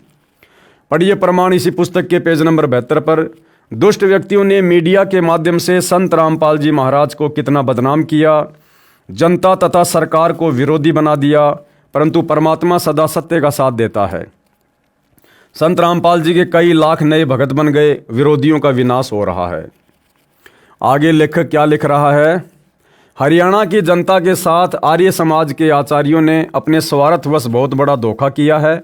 सतलोक आश्रम करोथा में सत्संग सुनकर हरियाणा के व्यक्ति संत रामपाल जी महाराज से दीक्षा लेकर सर्व बुराई त्याग कर निर्मल तथा सुखी जीवन जी रहे हैं। झूठी अफवाहें फैलाकर संत जी को बदनाम करके हरियाणा की जनता में घृणा का विष घोल दिया। झूठी अफवाहें फैलाकर। और बरवाला कांड 2014 में तमाम प्रकार की झूठी अफवाहें किसने फैलाई भाई? खुद सतलोक आश्रम के भक्तों ने, संत रामपाल जी के भाई ने, संत रामपाल जी के परिवार ने, सतलोक आश्रम मैनेजमेंट ने। और क्या क्या झूठी अफवाह फैलाई कि संत रामपाल जी भयंकर रूप से बीमार हैं, उनसे उठा भी नहीं जाता है, संत रामपाल जी को हार्ट की प्रॉब्लम है, संत रामपाल जी ढंग से देख भी नहीं सकते। और संत रामपाल जी के छोटे भाई महेंद्र ने तो यहाँ तक झूठी अफवाह फैलाई मीडिया के सामने, जो वीडियो अभी आपको दिखाएंगे, कि संत रामपाल जी तो आश्रम में ही नहीं है, जबकि पुलिस प्रशासन ने धारा 144 5 दिन पहले लगा दी। चिड़ी का बच्चा आश्रम से बाहर नहीं जा सकता। और संत रामपाल जी का छोटा भाई पूरे विश्व के सामने मीडिया के माध्यम से झूठ बोल रहा है, अफवाह फैला रहा है कि हमने परसों ही संत रामपाल जी को बाहर हॉस्पिटल में शिफ्ट कर दिया। अरे भैया, जमीन के अंदर ही अंदर से लेकर गए थे क्या, या आसमान से उड़ाकर लेकर गए थे? 5 दिन से तो धारा 144 लगी हुई थी, किसको मूर्ख बना रहे हो? तो ये तमाम प्रकार की झूठी अफवाहें खुद सतलोक आश्रम वालों ने फैलाई और पुलिस प्रशासन को आश्रम पर आक्रमण करने के लिए भड़काया। अब भाई, सतगुरु रामपाल जी का भाई अगर इस प्रकार का बेबुनियादी बयान देगा कि संत रामपाल जी आश्रम में नहीं है, तो पुलिस प्रशासन और क्या करेगा कि भाई फिर गए कहां संत रामपाल जी, कौन से रास्ते से गए? तो खुद पुलिस वालों को संत रामपाल जी के परिवार ने आश्रम पर आक्रमण करने के लिए उकसाया। ये देखिएगा छोटा सा वीडियो संत रामपाल जी के भाई महेंद्र का। और फिर पूरी दुनिया ने देखा 2 दिन बाद में सतगुरु रामपाल जी उसी आश्रम से पुलिस वालों के साथ उनकी गाड़ी में बैठकर पंचकुला गए मोहाली मेडिकल करवाने के लिए। देखिएगा। हमारे साथ संत रामपाल जी के भाई महेंद्र दास भी मौजूद हैं। इनसे जानेंगे, महेंद्र दास जी, अचानक से हालात काफी बिगड़ते नजर आ रहे हैं, तो ऐसे तो काफी नुकसान होने की आशंका है। ऐसा हम तो शांतिपूर्ण तरीके से बैठे हैं, अपने आश्रम के अंदर हैं और ये बल प्रयोग करना चाहते हैं, हमें नाजायज तंग कर रहे हैं। लेकिन आश्रम के लोग भी जैसे टकराव की स्थिति में नजर आ रहे हैं, तो क्या कोई बीच का रास्ता नहीं निकल सकता? बीच का तो यही है कि माननीय न्यायाधीश को चाहिए कि अपने पर विचार करे। हमको डकैत नहीं है, इतना बड़ा ये केस नहीं है, एक कोर्ट की अवमानना केस उन्होंने खुद बनाया और खुद सुन रहे हैं, इसमें न्याय की उम्मीद है। लेकिन जिस तरह से पुलिस कह रही है यहाँ तो गिरफ्तारी करनी पड़ेगी क्योंकि हाईकोर्ट के आदेश हैं, तो क्या संत रामपाल आत्मसमर्पण कर सकते हैं? अब वो यहाँ है ही नहीं, तो स्वास्थ्य इलाज करवा रहे हैं, बाहर गए हैं, उनको बाहर शिफ्ट कर दिया हमने परसों। लेकिन क्या वो आत्मसमर्पण करने के लिए तैयार हो जाएंगे? अगर हमारी हाई कोर्ट में बेल कैंसिल करते हैं तो नहीं होंगे, तो नाजायज बेल कैंसिल करने जा रहे हैं। आज उस पर सुनवाई है। अब उस केस का इस अवमानना से क्या लिंक था? ये अवमानना बनाई इसीलिए गई थी कि उस बेल कैंसिल करके अंदर ठोक दें। एक सबसे बड़ा सवाल यही है कि आपका कहना है कि संत रामपाल आश्रम के अंदर मौजूद नहीं है। अगर संत रामपाल आश्रम के अंदर मौजूद नहीं है तो क्यों फिर पुलिस को रोका जा रहा है? पुलिस अगर जाकर के चेक करती है संत रामपाल नहीं होंगे तो पुलिस वापस चली जाएगी। क्योंकि यहाँ कल एसडीएम ने और डीसी ने बताया, एसडीएम आदेश पड़ रहा था कि हमने इसको सील कर लिया है, नाजायज तरीके से सील करने के आदेश दिए। अपने आश्रम को नहीं छोड़े, आश्रम की सुरक्षा के लिए बैठे हैं अब हम। ठीक है, ओके। तो ये थे महेंद्र दास, संत रामपाल के भाई हैं और जो आश्रम के प्रवक्ता राज कपूर ने हमसे बात की। इनका कहना है कि आश्रम के लोग किसी भी हाल में पीछे नहीं हटेंगे, यानी कि अगर पुलिस आगे जाएगी तो इनका कहना है कि यह लोग अपनी जान तक देने के लिए तैयार हैं। यानी कि सीधा सीधा कह सकते हैं कि टकराव की स्थिति यहाँ पर पैदा हो चुकी है। अब देखना होगा कि ऐसे हालातों में आखिर इस मामले का निपटारा कैसे होगा, कैसे हाईकोर्ट के आदेश का पालन होगा और कैसे हो पाएगी संत रामपाल की गिरफ्तारी। कैमरामैन सुमित क्लियर के साथ नृपिंदर सिंह ब्राड़, एबीपी न्यूज बरवाला, हिसार। तो भाइयों और बहनों, करोथा कांड में जिस प्रकार से गांव वालों ने, आर्य समाजियों ने और सरकार ने जो भूमिका निभाई थी, वो सेम टू सेम भूमिका 2014 के करोथा कांड में सतगुरु रामपाल जी के परिवार ने, उनके दोनों बेटों ने, उनके भाई ने, उनके रिश्तेदारों ने और इन तमाम कोऑर्डिनेटरों ने निभाई है। झूठी अफवाहें फैलाकर संत जी को बदनाम करके हरियाणा की जनता में घृणा का विष घोल दिया, जिस कारण से हरियाणा की जनता संत रामपाल जी महाराज से घृणा करने लगी और आश्रम में जाना बंद कर दिया। अनमोल अवसर चूक रहे हैं। ये आचार्य यही चाहते हैं कि किसी तरह जनता संत रामपाल जी महाराज का सत्संग सुनना बंद कर दे, और वही कार्य बरवाला कांड में सतलोक आश्रम वालों ने किया कि लोग संत रामपाल जी का सत्संग ही सुनना बंद कर दें। संत रामपाल जी के विषय में ये आश्रम वाले प्रचार करते हैं कि हमारे गुरुजी कैंसर क्या, चाहे कैंसर का बाप क्यों ना हो, एक बार हमारे गुरुजी से नाम ले लो, छूमंतर हो जाएगा। हमारे गुरुजी मुर्दों को भी जिंदा कर देते हैं, मुर्दों को भी। ऐसी ऐसी बातें ये लोग ज्ञान प्रचार के माध्यम से, पुस्तक प्रचार के माध्यम से समाज में फैला रहे हैं। और बरवाला कांड में इन्हीं लोगों ने मीडिया के सामने दुनिया को यह भी संदेशा दिया कि आज की तारीख में हिंदुस्तान में संत रामपाल जी से बड़ा रोगी, बीमार आदमी दूसरा कोई नहीं है। एक छोटा सा वीडियो आपको दिखा देता हूं। उस समय सतलोक आश्रम के मीडिया प्रभारी राज कपूर का, जिसने साफ साफ मीडिया को कहा कि संत रामपाल जी की हालत बेड से उठने की भी नहीं है। डॉक्टरों ने सख्त मना कर रखा है, हार्ट के पेशेंट हैं, दिखाई भी ढंग से नहीं देता है संत रामपाल जी को। तो दुनिया ने वो वीडियो देखे मीडिया के माध्यम से।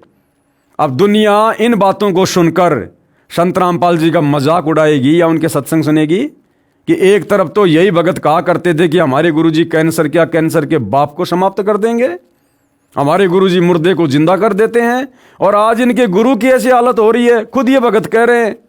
तो गुरु झूठा या भगत झूठा? और इस प्रकार से लोग संत रामपाल जी की निंदा करने लगे, उनको झूठा कहकर उन पर व्यंग करने लगे।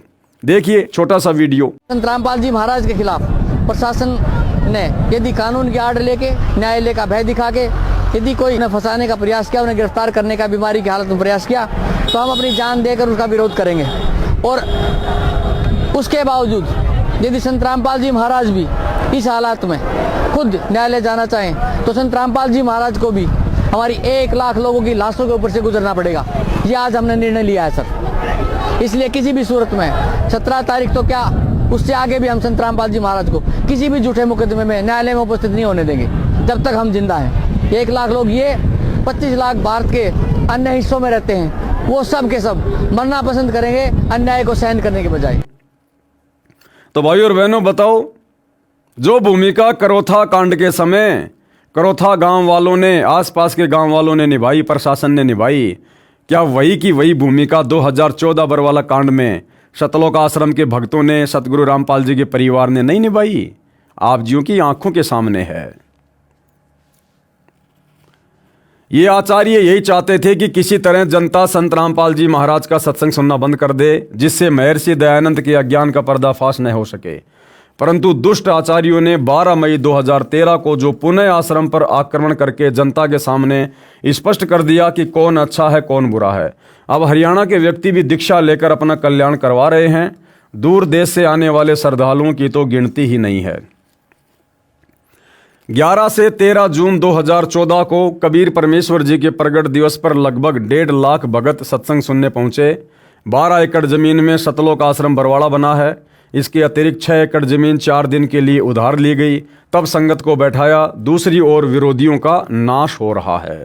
वो तो भैया समय आने पर अपना कर्मफल सभी भोगते हैं। आप लोग भी जो 2014 बरवाला कांड के दोषी हैं और 2014 से वर्तमान समय तक सतगुरु रामपाल जी की गैर हाजिरी में संगत की मर्यादा तुड़वा कर आप लोग जो और दोषी बन रहे हो, भाई समय आने पर कर्मफल तो आपने भी भोगने पड़ेंगे।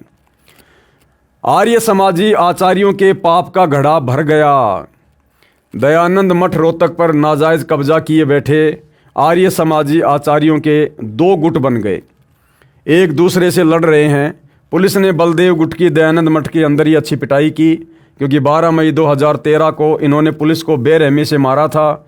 इसी कारण से पुलिस पहले से ही खपा थी। उस दिन भी इन्होंने पुलिस पर पत्थर मारे थे। आर्य समाजी डर के मारे वृक्षों पर चढ़ गए, वहां से उतार कर पीटे। प्रत्यक्ष दृष्टा ने यह भी बताया कि आचार्य ब्रह्मानंद गाड़ी में घुस गया, वहां से डंडे की खोद मार मार कर पुलिस ने गाड़ी से निकाल कर पीटा। इस प्रकार इन दुष्ट व्यक्तियों पर परमात्मा का चक्कर चल पड़ा। इनकी उल्टी गिनती शुरू हो गई है। 80-85 वर्ष के बूढ़े आर्य समाजी आचार्य तथा शास्त्री की उपाधि वाले जनता को मरने मारने का पाठ पढ़ाते हैं, जबकि ऐसे वृद्ध तो बच्चों को झगड़ा करने से रोकते हैं। देखो, सतलोक आश्रम वाले शिक्षा दे रहे हैं उन ज्ञानहीन आर्य समाजी आचार्यों को कि आचार्यों ने तो जनता को अच्छा पाठ पढ़ाना चाहिए, और इन आचार्यों ने जनता के हाथों में डंडे देकर उनको लड़ना झगड़ना सिखाया। अरे भैया, 2014 के बरवाला कांड में क्या पाकिस्तान के लोगों ने आकर भोले भाले भक्तों को काले कपड़े पहनकर कमांडो बनाकर पुलिस वालों से लड़ने झगड़ने के लिए तैयार किया था? कौन थे वो लोग? कौन थी राष्ट्रीय समाज सेवा समिति? यही सतलोक आश्रम मैनेजमेंट हरियाणा वाले, सतगुरु रामपाल जी के परिवार वाले। इन्हीं लोगों ने काले कपड़े पहना कर बरवाला कांड के समय भक्तों को कमांडो बनाया, हाथों में हथियार पकड़ाए। एक छोटा सा वीडियो आपको दिखाता हूं भाइयों और बहनों। सतलोक आश्रम के एक अन्य मीडिया प्रभारी राहुल का, जो कि सतलोक आश्रम में जिस समय सतगुरु रामपाल जी सत्संग किया करते थे, वो सत्संगों को रिकॉर्ड करने की सेवा किया करता था।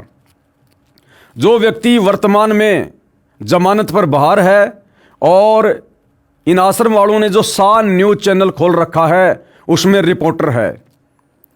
इस व्यक्ति ने सरेआम बरवाला कांड के समय मीडिया के प्रश्नों का जवाब देते हुए कहा, जब मीडिया वालों ने कहा कि भैया ये इस प्रकार से जो तुमने कमांडो खड़े कर रखे हैं भक्तों को हाथों में हथियार देके, ये इस प्रकार से बीमार बाबा की तबीयत को कैसे ठीक करेंगे? अरे बाबा अगर बीमार है तो उसके लिए तो भक्तों ने हाथ जोड़ के भगवान से प्रार्थना करनी चाहिए, और भगत तो गुंडे बन के खड़े हुए हैं यहां पर। तो वो व्यक्ति राहुल कहता है कि ये जितने भी व्यक्ति हैं जो डंडे लेकर खड़े हैं काले कपड़े पहनकर, ये संत रामपाल जी के भगत नहीं हैं, ये राष्ट्रीय समाज सेवा समिति के सदस्य हैं। अरे तो राष्ट्रीय समाज सेवा समिति कोई पाकिस्तान की थी क्या? तुम आश्रम वालों ने तो आश्रम के भक्तों को काले कपड़े पहना कर खड़ा किया था। 2010 में सतलोक आश्रम में सतगुरु रामपाल जी के दोनों बेटों ने, उनके भाई ने तो ये संगठन खड़ा किया था, और कह रहा कि ये जितने भी लोग हैं इनके हाथों में पहले भी हथियार नहीं थे, पहले भी इनके हाथों में डंडे थे। तो डंडे भक्तों के हाथों में शोभा देते हैं क्या? डंडा हथियार नहीं होता क्या? डंडा तुम्हारे सर पर मार दिया जाए तो वो काम नहीं करेगा क्या? और कह रहा है कि ये देखिए संत रामपाल जी के भगत नहीं है, ये राष्ट्रीय समाज सेवा समिति के सदस्य हैं। अरे भैया, जो संत रामपाल जी का भगत ही नहीं था, फिर ऐसे लोगों को तुमने कमांडो क्यों बनाया? ऐसे लोगों को तुमने कमांडो बनाकर क्यों वहां पर खड़ा किया? भाई विचार करने की बात है। ये सतलोक आश्रम वाले करोथा कांड के दोषियों को ये कहकर धिक्कार रहे हैं कि भाई आर्य समाजी आचार्यों ने किराए से गुंडे लाकर करोथा कांड में आश्रम पर आक्रमण करवाया। और ये खुद कह रहे हैं इस वीडियो के माध्यम से कि ये जितने भी काले कपड़े वाले हैं जिनके हाथों में डंडे हैं, ये संत रामपाल जी के भगत नहीं है, ये राष्ट्रीय समाज सेवा समिति के सदस्य हैं। तो भैया जो सतगुरु रामपाल जी का भगत नहीं है वो क्यों अपना सिर फुड़वाने के लिए सतलोक आश्रम में जाकर डंडा लेकर खड़ा होगा? इसका मतलब वो किराए पर लेके आए थे तुम लोग। फिर तुम आश्रम वाले भी तो पुलिस वालों को मरवाने के लिए किराए पर गुंडे लेके आए थे। एक बार ये वीडियो देख लो भाई और बहनों, इनकी सारी काली करतूतें सामने आ जाएंगी, देखिएगा। आखिर हाथ में हथियार उठाकर बाबा के समर्थक बीमार बाबा की तबीयत कैसे ठीक कर सकते हैं? पहले इनके पास हथियार था, अब डंडा क्यों? देखिए, ये संत रामपाल जी महाराज जी के अनुयायी नहीं है सब, ये राष्ट्रीय समाज सेवा समिति के कमांडो हैं। और राष्ट्रीय समाज सेवा समिति के कमांडो यहाँ पर सारे सुरक्षा व्यवस्था देखते हैं। और ये पहले इनके हाथ में, आपने कहा कि पहले इनके हाथ में हथियार थे, अब इनके हाथ में लाठियां हैं। इन सभी के हाथों में पहले भी हथियार नहीं थे, इनके हाथ में पहले भी लाठियां थी। और ये यहाँ पर जो भी कोई अभद्र व्यवहार ना हो, किसी प्रकार का, किसी भी प्रकार का कोई अफरा तफरी का माहौल ना हो, इस तरह से इन्होंने लाठी डंडे यहाँ पर हाथ में। अब बताओ भाई और बहनों, उन आर्य समाजी आचार्यों में और 2014 बरवाला कांड के दोषी सतगुरु रामपाल जी के परिवार वालों में, इन सतलोक आश्रम के भक्तों में भला क्या अंतर है? वो भी किराए के गुंडे लाए और ये आश्रम वाले भी बरवाला कांड में किराए के ही गुंडे लाए थे। 80-85 वर्ष के बूढ़े आर्य समाजी आचार्य तथा शास्त्री की उपाधि वाले जनता को मरने मारने का पाठ पढ़ाते हैं, जबकि ऐसे वृद्ध तो बच्चों को झगड़ा करने से रोकते हैं और ये झगड़ा करने के लिए उकसाते हैं। तो ये जनता के नाशक हैं। इन लोगों ने भी उन बेचारे नादान भक्तों को कमांडो बनाकर बरवाला कांड में यही कहकर उकसाया कि गुरुजी का आदेश है, गुरुजी तारीख पर नहीं जाना चाहते, और अगर पुलिस आश्रम पर हमला करती है तो हमने पीछा नहीं हटना, मरने और मारने के गुरुजी ने आदेश दे रखे हैं। तो क्या तुम लोगों ने नहीं उकसाया बेचारे भोले भाले भक्तों को? अपने 6 भाई बहनों की तुमने वहां पर मौत करवा दी। ये झगड़ा करने के लिए उकसाते हैं तो ये जनता के नाशक हैं, ये सिमटते जा रहे हैं क्योंकि ये झूठे तथा उपद्रवी व्यक्ति हैं। संत रामपाल जी महाराज विश्व कल्याणार्थ परिश्रम कर रहे हैं, जो सत्य पर डटे हैं वे विश्व में फैलते जा रहे हैं। प्रत्येक महीने लगभग 25,000 नए भगत उपदेश लेकर हमारे साथ जुड़ रहे हैं। भूपेंद्र सिंह हुड्डा का तो बहुत बुरा हाल होगा, समय आने पर दिखाएंगे, इसने तो पाप की मालगाड़ी भर ली। भाई और बहनों, ये पुस्तक मैंने नहीं लिखी है, इस पुस्तक का नाम है भोगेगा अपना किया रे। ये पुस्तक बरवाला कांड 2014 से पहले इसी राष्ट्रीय समाज सेवा समिति ने सतलोक आश्रम वालों ने लिखी थी। और क्या लिख रहे हैं इस पुस्तक में जरा गौर करना। मुख्यमंत्री भूपेंद्र सिंह हुड्डा का तो बहुत बुरा हाल होगा, और उसी मुख्यमंत्री भूपेंद्र सिंह हुड्डा का 2019 में जिन सतलोक आश्रम वालों ने, सतगुरु रामपाल जी के परिवार वालों ने खुलकर समर्थन किया चुनाव में, फिर उनका कैसा हाल होगा? अगर इसका बुरा हाल होगा तो क्या इसके कुकर्मों में साथ देने वाले का बुरा हाल नहीं होगा? अरे गुरुदेव ने हमें बताया कि गलत काम करना और गलत काम में सहयोग देना दोनों माँ बाप के भागी हैं। अगर भूपेंद्र सिंह हुड्डा का बुरा हाल होगा आने वाले समय में, तो भैया 2019 के चुनाव में खुलकर इसका समर्थन करने वाले सतलोक आश्रम वालों का क्या होगा? समय आने पर दिखाएंगे। तो समय का इंतजार करो भाई, जिस समय उसके बुरे दिन आएंगे पीछे पीछे तुम्हारे भी आएंगे, क्योंकि सहयोग तो तुमने भी किया उसका। इसने तो पाप की मालगाड़ी भर ली। फिर ऐसे पापी व्यक्ति का 2019 में चुनाव में समर्थन करके वोट डालकर तुमने कौन सा भैया पुण्यों की मालगाड़ी भर ली? तुमने भी तो सहयोग करके पाप कर्मों की मालगाड़ी भरी होगी ना। भ्रष्ट जजों का बुरा इतिहास। यदि पुलिस ने गलत धारा लगाकर मुकदमा बनाकर न्यायालय में पेश कर दिया तो जज का प्रथम कर्तव्य है कि पहले धारा ठीक की जाए, फिर मुकदमे की कार्रवाई शुरू की जाए। ऐसा न करके अन्याय किया है, आगे क्या आशा है ये न्याय करेंगे? अधिक जानकारी के लिए पढ़िए पुस्तक के पेज 125 पर। कुछ भ्रष्ट जज भी निजी स्वार्थ के लिए न्याय नहीं कर रहे हैं, उनका भी बुरा हाल होगा। समय आने पर फिर से नई किताब, नया इतिहास बनाया जाएगा। महर्षि दयानंद के पाप का घड़ा भरा, भुगत कर मरा। महर्षि दयानंद जी ने परमेश्वर कबीर जी की अभद्र अप्रमाणित आलोचना, निंदा की, जिसके कारण उनकी मृत्यु हुई। 1 महीने तक तड़फ तड़फ कर हुई। पढ़िए इसी पुस्तक के पेज नंबर 154 पर। सतलोक आश्रम से जुड़ा भगत लिख रहा है इस पुस्तक भोगेगा अपना किया में कि महर्षि दयानंद का पाप का घड़ा भरा और जिस प्रकार से उसने कबीर जी की आलोचना की, निंदा की, उसका परिणाम उसको भुगतना पड़ा। वो अंत में तड़फ तड़फ के मरा। देखो भाई, संतों की, महापुरुषों की या सतगुरु रामपाल जी की निंदा चाहे खुद करो चाहे दूसरों से करवाओ, बात एक ही है। तो सतलोक आश्रम वालों ने 2014 बरवाला कांड के समय सतगुरु रामपाल जी के ज्ञान, विधान और आदेशों के खिलाफ कार्य करते हुए दुनिया में सतगुरु रामपाल जी की निंदा करवाई, थू थू करवाई। भाई सतगुरु रामपाल जी तो भक्तों को सतलोक आश्रम में भगत बनाने के लिए बुलवाते थे, बुराइयां छुड़वा कर एक सज्जन व्यक्ति बनाने के लिए बुलवाया करते थे। सतगुरु रामपाल जी ने तो इन कुकर्म करने वाले हाथों से दान करना सिखाया। फिर बरवाला कांड के समय लठ पकड़ाकर पुलिस वालों को मारने के लिए किसने खड़ा किया? सतगुरु रामपाल जी ने तो इन हाथों से दान धर्म करना सिखाया। इन हाथों से माला पकड़वा कर सुमरण करवाना सिखाया। इन हाथों को जोड़कर अधीन बनने का आदेश दिया। फिर बरवाला कांड में उन्हीं भक्तों को काले कपड़े पहनाकर, कमांडो बनाकर, उनके हाथों में लठ, पत्थर, पेट्रोल बम पकड़ाकर पुलिस वालों के सामने मरने मारने के लिए किसने खड़ा किया? अरे सतगुरु रामपाल जी तो अपने भक्तों को बताते हैं कि बच्चों, हमने तो बेवजह किसी चींटी का भी रास्ता नहीं रोकना, उसको भी दुखी नहीं करना। आत्मा दुखी तो परमात्मा दुखी। फिर बरवाला कांड में पुलिस वालों के ऊपर ईंटों से पथराव करवाकर उन भक्तों के कर्म किसने फुड़वाए भाई? क्यों इस प्रकार के जुल्म करवाए? तो क्या आने वाले समय में आप लोगों को भोगना नहीं पड़ेगा? दूसरी बात, बरवाला कांड के बाद में इन्हीं सतलोक आश्रम वालों ने 2019 के चुनाव में करोथा कांड के मुख्य अपराधी इन्हीं की कलम से जो ये लिख रहे हैं, भूपेंद्र सिंह हुड्डा को समर्थन क्यों दिया? हरियाणा की भगत जनता से, भगत समाज से उस भूपेंद्र सिंह हुड्डा को वोट क्यों डलवाए? और जब इन लोगों ने कांग्रेस का खुलेआम समर्थन किया तो क्या बीजेपी सरकार वालों ने, बीजेपी सरकार के समर्थकों ने संत रामपाल जी की जमकर आलोचना नहीं करी होगी, जमकर निंदा नहीं करी होगी? लोगों ने यही सोचा कि भाई, हम तो ये सोचा करते थे कि संत रामपाल जी तो राजनीति से दूर हैं, और संत रामपाल जी अपने सत्संगों में भी कहते हैं कि हम तो एक गैर राजनीतिक संस्था चलाते हैं, हमारा राजनीति और किसी राजनेता से कोई लेना देना ही नहीं है। और अब क्या हो गया? जेल जाते ही संत रामपाल जी ने अपने पैतरे क्यों बदल दिए?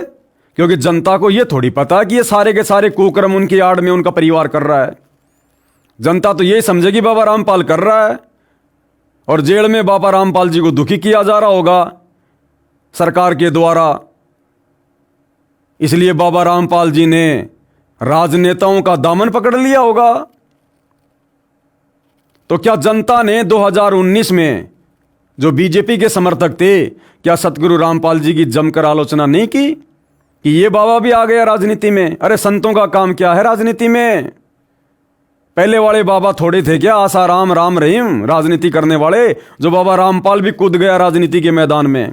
और जब सतलोक आश्रम वालों ने हरियाणा समेत पूरे भारतवर्ष में 2019 में कांग्रेस सरकार का समर्थन बाबा के भक्तों से करवाया, तो क्या बीजेपी वालों ने बाबा रामपाल को गालियां नहीं दी होंगी जम के कि ये काहे का बाबा है? बाबा कभी राजनीति में आते हैं क्या? बाबा है तो अपनी भक्ति करो, भक्तों से भक्ति करवाओ। राजनीति करने वालों की कमी है दुनिया में। जमकर आलोचना की होगी तो भैया, आलोचना या निंदा चाहे खुद भगत करो अपने गुरु की, चाहे अपने कुकर्मों से जनता से करवाओ, बात एक ही है। फिर 2024 में इन्हीं सतलोक आश्रम वालों ने बीजेपी सरकार का दामन पकड़ लिया, कांग्रेस को छोड़ दिया, और पूरे भारत में इन्हीं आश्रम वालों ने सतगुरु का नाम लेकर बेचारे भोले भाले भक्तों से बीजेपी सरकार का समर्थन करवाया। जगह जगह बीजेपी की रैलियों में भक्तों को भेजा और बीजेपी को वोट डलवाए, और यहां तक डरा दिया कि जो भगत बीजेपी को वोट नहीं डालेगा उसको आश्रम में एंट्री नहीं होगी। उसके बाद वो कांग्रेस वाले संत रामपाल जी की आलोचना करने लग गए, निंदा करने लग गए, गालियां निकालने लग गए कि ये बाबा रामपाल तो बड़ा दोगला आदमी है, पहले तो कांग्रेस के साथ था, अब बीजेपी के साथ चला गया। इस बाबा रामपाल से तो राम रहीम अच्छा, जो शुरू से बीजेपी के साथ है, वो कभी पार्टी नहीं बदलता। बाबा रामपाल ने तो एक ही बार में पार्टी बदल ली। तो क्या सतलोक आश्रम मैनेजमेंट हरियाणा वालों के इस तरह के फरमानों के चलते, झूठे आदेशों के चलते, क्या देश भर में कांग्रेस सरकार के समर्थकों ने सतगुरु रामपाल जी की जमकर आलोचना नहीं की होगी, निंदा नहीं करी होगी कि 19 में तो हमारे साथ था, 24 में बीजेपी की गोद में जाके बैठ गया? तो भाई अपने गुरु की बदनामी, निंदा, चुगली, आलोचना चाहे खुद करो, चाहे अपने उल्टे कर्मों से दुनिया से करवाओ, दंड बराबर, दोषी बराबर। तो भैया यहां तुम किन को दोष दे रहे हो? यहां सतलोक आश्रम वाले महर्षि दयानंद को दोषी बता रहे हैं कि उसने कबीर जी की आलोचना की, जिस कारण से उसकी मृत्यु 1 महीने तक तड़फ तड़फ कर हुई। तो भैया आप लोग अपना भी हिसाब किताब लगा लेना। तुम लोगों ने तो देश भर में संत रामपाल जी की 2014 बरवाला कांड में और उसके बाद लगातार अपने उल्टे कुकर्मों के माध्यम से संत जी के भक्ति विधान के विपरीत कार्य करके और नादान संगत से करवाकर वर्तमान 2025 तक तो लगातार करवाई रहे हो। हिसार जेल में बैठे अपने गुरु को खून के आंसू रुलाए रहे हो, संगत की मर्यादा तोड़वाकर उनको अकाल मौत मरवाई रहे हो। तो जिस दिन तुम्हारी बैटरी डिस्चार्ज होगी, पाप कर्म उजागर होंगे, उस दिन तुम्हारा क्या होगा लाडलो, ध्यान दे लेना। आर्य समाजियों ने माना परमात्मा के अवतार हैं। आर्य समाज के कुछ गौशाला के प्रधान तथा सदस्य वर्तमान में आजीवन कारावास की सजा भोग रहे हैं। वे रोहतक जेल में थे। वहाँ एक संत रामपाल जी महाराज के भगत से उनकी मुलाकात हुई, जो उसी जेल में वार्डन की नौकरी करता था। जब उन व्यक्तियों को सच्चाई का पता चला कि संत रामपाल जी महाराज को गलत बदनाम किया है, उन्होंने भी माना कि हमारे से गलती हुई थी, हमने सच्चाई को जाने बिना ही संत जी का विरोध किया। उन आर्य समाजी जो गौशाला के सदस्य थे, उन्होंने स्वयं भी प्रार्थना की, हम दुलीना कांड में झूठे फंसा दिए हैं, हम गौशाला के सदस्य अवश्य थे, लेकिन हमारा उस हत्या में कोई दोष नहीं था। और किस प्रकार से उन लोगों ने जेल में रहते सहते लेखक के अनुसार संत रामपाल जी को ये लेटर लिख कर दिया अपनी जमानत के लिए। सेवा में पूर्ण महात्मा परमात्मा कबीर साहब संत रामपाल महाराज जी विषय जेल आजीवन कारावास से मुक्त कराने हेतु श्रीमान जी निवेदन है कि हम 7 प्राणी जो कि झूठे 302 के मुकदमे में जेल रोहतक में बंद हैं, वह आजीवन कारावास की सज़ा काट रहे हैं। हम 7 आदमी बिना कसूर के जेल में बंद हैं। हमें दुलीना हादसा 2002 में फंसाया गया है। उसमें भीड़ ने चौकी में बंद 5 आदमी जो कि जिंदा गाय की खाल उतार रहे थे, उनको जान से मार दिया था। हम 7 आदमी झज्जर गौशाला के मेंबर हैं, इसलिए पुलिस ने हमें फंसा दिया। केस में केवल पुलिस ही गवाह है, कोई भी अन्य कोई आई विटनेस नहीं है। यहाँ रोहतक जेल में आपके भगत संजय मंदोला ने आपके बारे में बताया कि आप पूर्ण परमात्मा हैं और आपका नाम लेने से हमारे सारे कष्ट दुख दूर होंगे। हम 7 आदमी संजय मंदोला की बात पर विश्वास करके आपसे प्रार्थना करते हैं कि आप हमारी इस प्रार्थना को स्वीकार कर इस दुख की घड़ी में अपने चरणों में लेना। हमें भी पूर्ण विश्वास है कि आप परमात्मा रूप हो और हमें अवश्य कारागार से मुक्त कराओगे। हम सभी परिवार आजीवन आपके ऋणी रहेंगे। हमारी 7 आदमियों की सज़ा झज्जर ADSJ AK जैन की कोर्ट में आगे भी लिखा हुआ है। इसलिए हे संत रामपाल जी, आप परमात्मा स्वरूप हैं, हमें इस झूठे मुकदमे से बरी कराओ।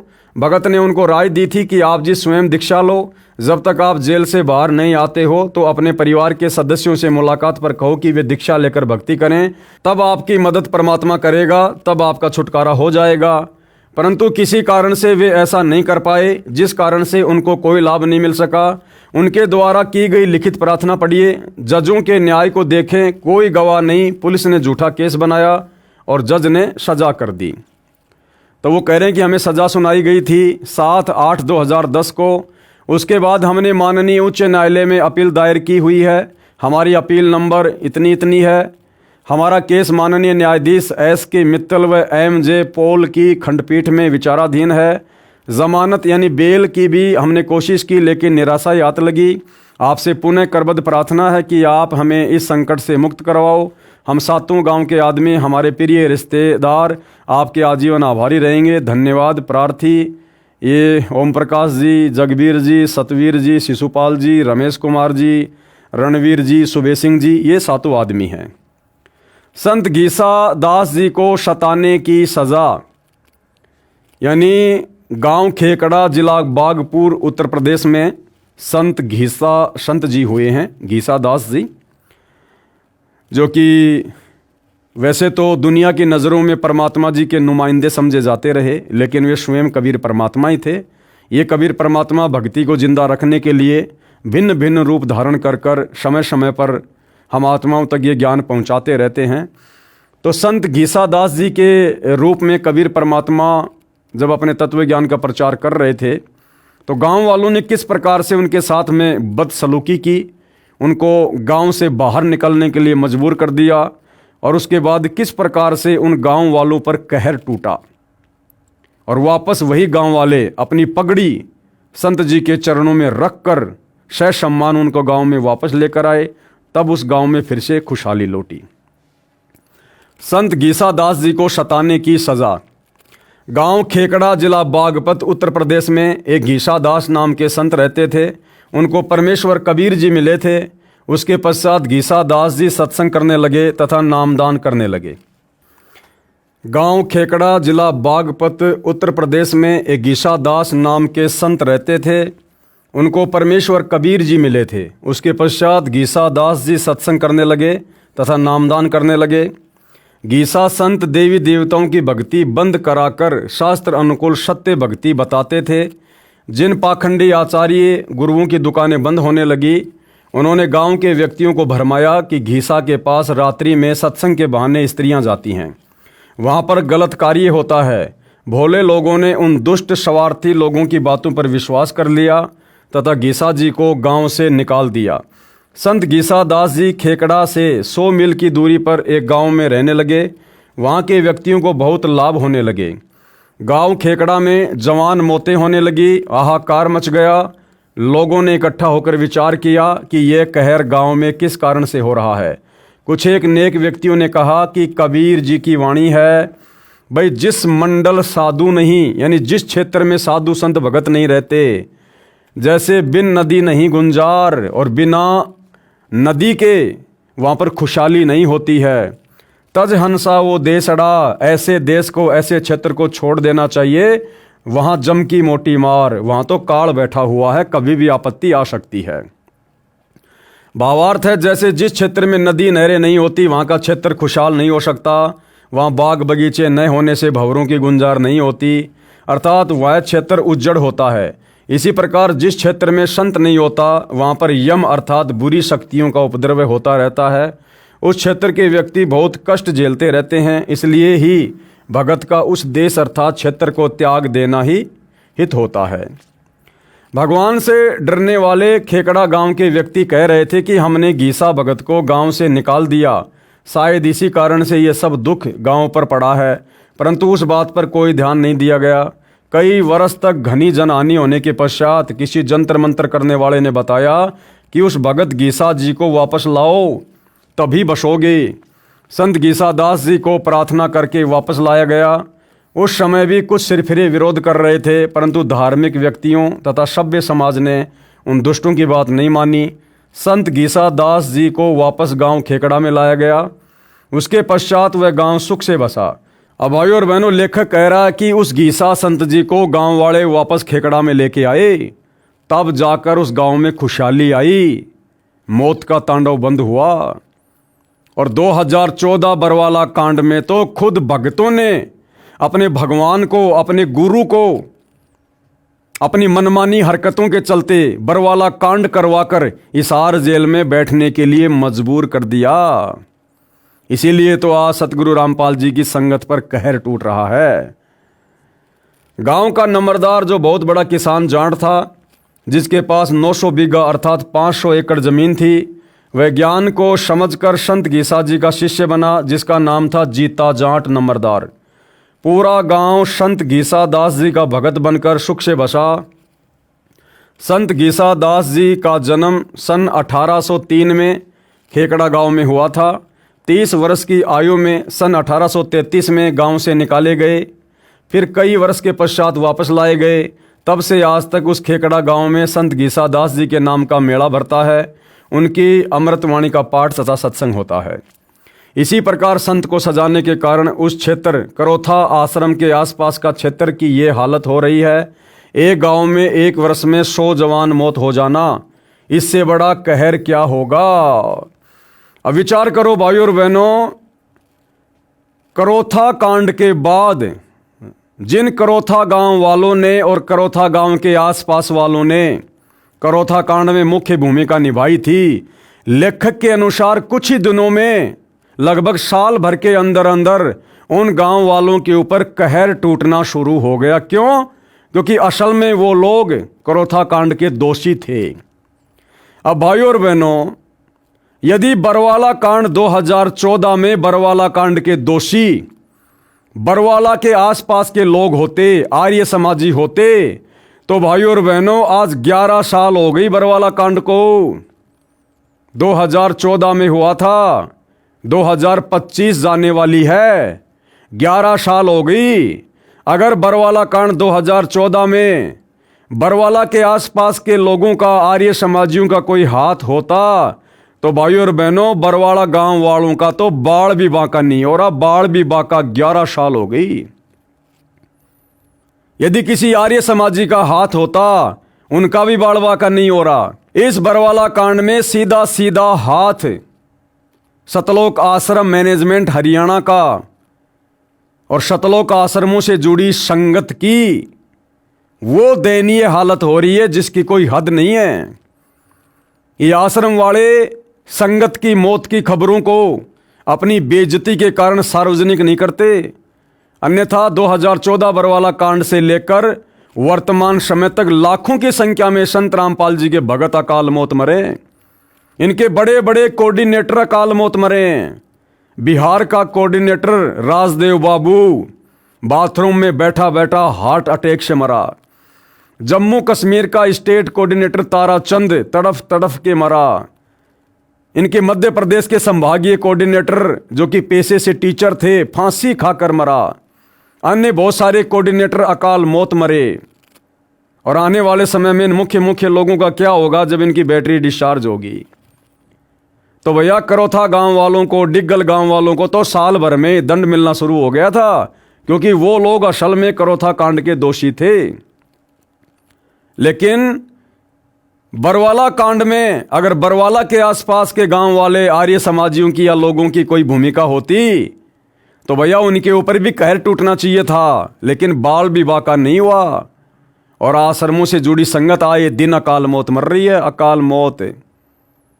और जिस दिन इस बरवाला कांड के मुख्य दोषियों का नंबर आएगा, उनका पाप का घड़ा भरेगा, उस समय उनकी भी दुर्गति होगी।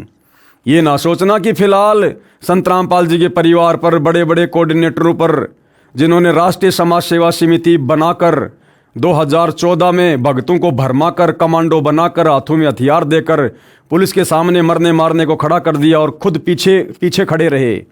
इन आश्रम वालों का अभी तक नंबर क्यों नहीं आया मुख्य लोगों का? तो भैया नंबर तो अभी तक करोथा कांड के मुख्य दोषी भूपेंद्र सिंह हुड्डा का भी नहीं आया, जबकि बाकी लोगों की दुर्गति हो गई। क्योंकि भूपेंद्र सिंह हुड्डा के पास में अभी पूर्व जन्म की भक्ति कमाई शेष है, और जिस दिन वो खत्म होगी, पाप का घड़ा भरेगा। ये आश्रम वाले खुद ही कह रहे हैं कि दुनिया देखेगी, वो दुर्गति होगी। तो ठीक इसी प्रकार बरवाला कांड के मुख्य दोषी सतगुरु रामपाल जी के परिवार के पास अभी पिछले जन्म की भक्ति मड़ाई है। वर्तमान में भी काफ़ी उन्होंने संत के साथ में रह के सेवा की है। तो भैया थोड़ी बहुत उनकी बैटरी चार्ज है, और जिस दिन वो डिस्चार्ज होगी उस दिन देखना आप भोगेगा अपना किया रे। अब भी आंखें बंद करके कष्ट झेल रहे हैं। अहंकार जीव का शत्रु होता है, नम्र व्यक्ति ही सफल होता है। उपरोक्त कथा का ये अर्थ न लगाना कि हम संत रामपाल जी महाराज को वापस करोथा आश्रम लाने के लिए आप जी को प्रेरित कर रहे हैं। परमात्मा के भेजे अवतार संत रामपाल जी महाराज ने ऐसा ज्ञान करा दिया जिस कारण से हमारे लिए करोथा आश्रम और बरवाला आश्रम कोई मायने नहीं रखता। हमारे लिए तो पूरी पृथ्वी अपनी सी हो गई है।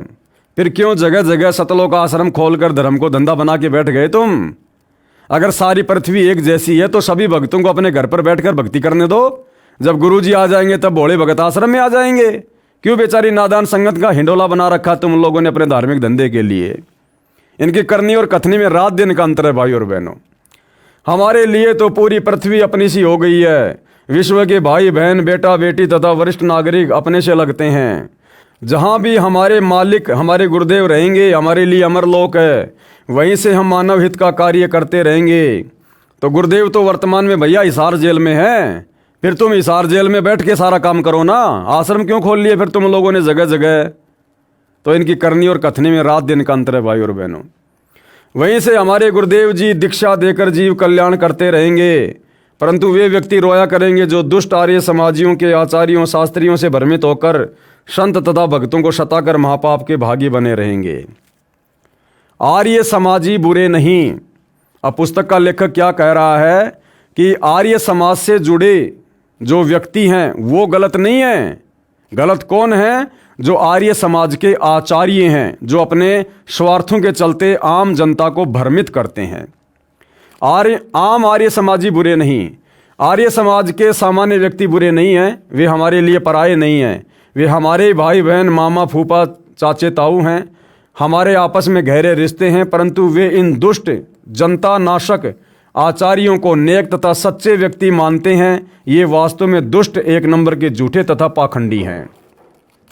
इसी प्रकार वर्तमान में सतगुरु रामपाल जी की संगत में जो दो भाग हो गए हैं, एक तो ये सतलोक आश्रम वाले और दूसरा साध संगति।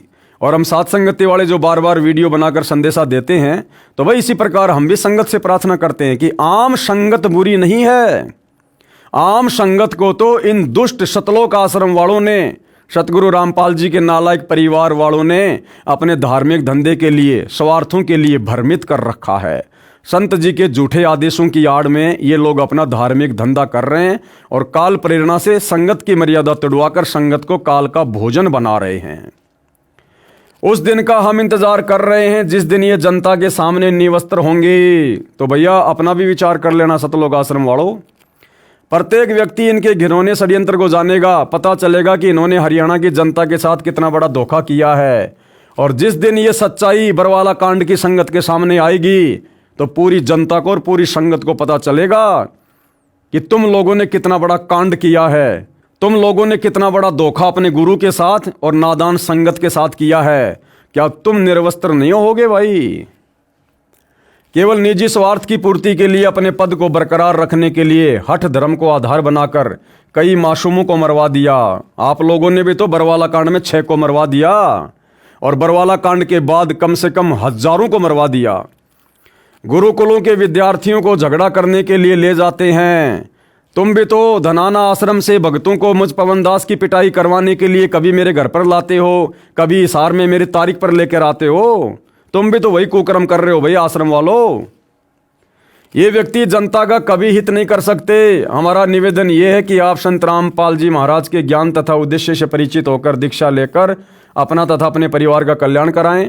रोहतक, सोनीपत, झज्जर के कुछ व्यक्ति सच्चाई को जानकर कहते हैं कि जब आपके गुरुदेव जी करोथा आएंगे तब उपदेश लेंगे।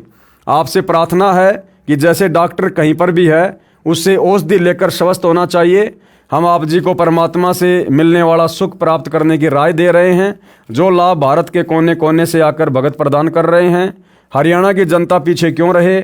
आप भी परमात्मा के बच्चे हो, आप जी को भी परमात्मा की आवश्यकता है, परंतु आप जी को सत्य न बताकर असत्य का अभद्र प्रचार करके परमात्मा से दूर कर दिया गया है।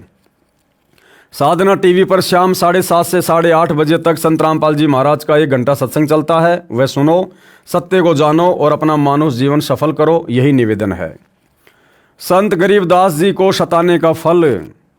अब लेखक एक छोटी सी कथा सुना रहा है जो कि सतगुरु रामपाल जी ने अपनी पुस्तक ज्ञान गंगा में भी लिखा हुआ है कि एक बार आदरणीय गरीबदास जी को कुछ लोगों ने, जो कि छारा गांव के थे, उन्होंने कुछ पंडितों के कहने पर ब्राह्मणों के बहकाव में आकर उनके साथ में बुरा बर्ताव किया और आगे चलकर किस प्रकार से उसकी दुर्गति हुई। संत गरीबदास जी को सताने का फल। तो भाई और बहनों, आज के इस वीडियो में जो कि पुस्तक भोगेगा अपना किया के ऊपर बनाए जा रहे हैं, आज हम केवल इतना ही लेंगे और साथ में हमने बहुत सारी शिक्षाएं लेनी है भाई और बहनों। भगत की करनी और कथनी में अंतर नहीं होना चाहिए, अन्यथा परमात्मा जी की वाणी है कि करनी तज कथनी कथय अज्ञानी दिन रात, और कुत्ते ज्यों भौंकत फिरे सुनी सुनाई बात। तो जिस प्रकार से करोथा कांड के समय आर्य समाज के आचार्यों ने और आसपास के गांव वालों ने उन आर्य समाज के आचार्यों की बातों पर विश्वास करके सच्चाई को ना समझकर जो पाप कर्म किए और संत को सताने के दोषी हुए और आगे चलकर किस प्रकार से उनका सर्वनाश हुआ, तो वर्तमान में सतगुरु रामपाल जी की नादान संगत को भी थोड़ा विचार करना चाहिए। 2014 बरवाला कांड के बाद जिस प्रकार से ये नादान संगत संत रामपाल जी के परिवार, उनके बेटा बेटी, भाई बंधु, रिश्तेदार व कोऑर्डिनेटरों के बहकावे में आकर और सतगुरु रामपाल जी के सत्य ज्ञान से परिचित ना होकर जिस प्रकार से आए दिन संत जी की मर्यादा तोड़ने वाले कुकर्मों में इन आश्रम वालों का सहयोग दे रही है, भाई आने वाले समय में सजा का भागी बनना पड़ेगा। तो थोड़ा विचार करो भाई और बहनों, समझो संभलो। ये बहुत ही कीमती समय हमें परमात्मा ने बख्शा है और हिसार जेल में बैठकर परमात्मा हमारी रहनी करनी को देख रहे हैं। ये हमारी परीक्षा का समय है। आने वाले समय में जब पाप कर्मों का फल भोगोगे तो ये सतलोक आश्रम वाले, गुरु जी के परिवार वाले तुम्हारा किसी भी प्रकार से उन पाप कर्मों के बंटवारों में सहयोग नहीं देंगे। अपने किए का फल स्वयं भोगना पड़ता है। इसलिए हम तो निवेदन कर सकते हैं कि भैया गुरु के ज्ञान को आधार बनाकर वर्तमान में भक्ति करो। जब तक गुरुदेव भगवान अपने मिशन के तहत हिसार जेल में बैठे हैं, किसी भी फर्जी सतलोक आश्रम में जाकर अपना समय, श्वासें और धन बर्बाद मत करो। घर पर रहकर नेक नीति से काम धंधा करो, अपना व्यापार बिजनेस करो, मर्यादा में रहकर भक्ति करो और सतगुरु को प्रसन्न करो। तो भाई और बहनों, आज की वीडियो में केवल इतना ही। अगले वीडियो में कल हम फिर मिलेंगे। तब तक गुरुदेव भगवान हम सबको आज्ञा दे, आशीर्वाद दे, सद्बुद्धि दे। बंदी छोड़ सतगुरु रामपाल जी भगवान की जय हो।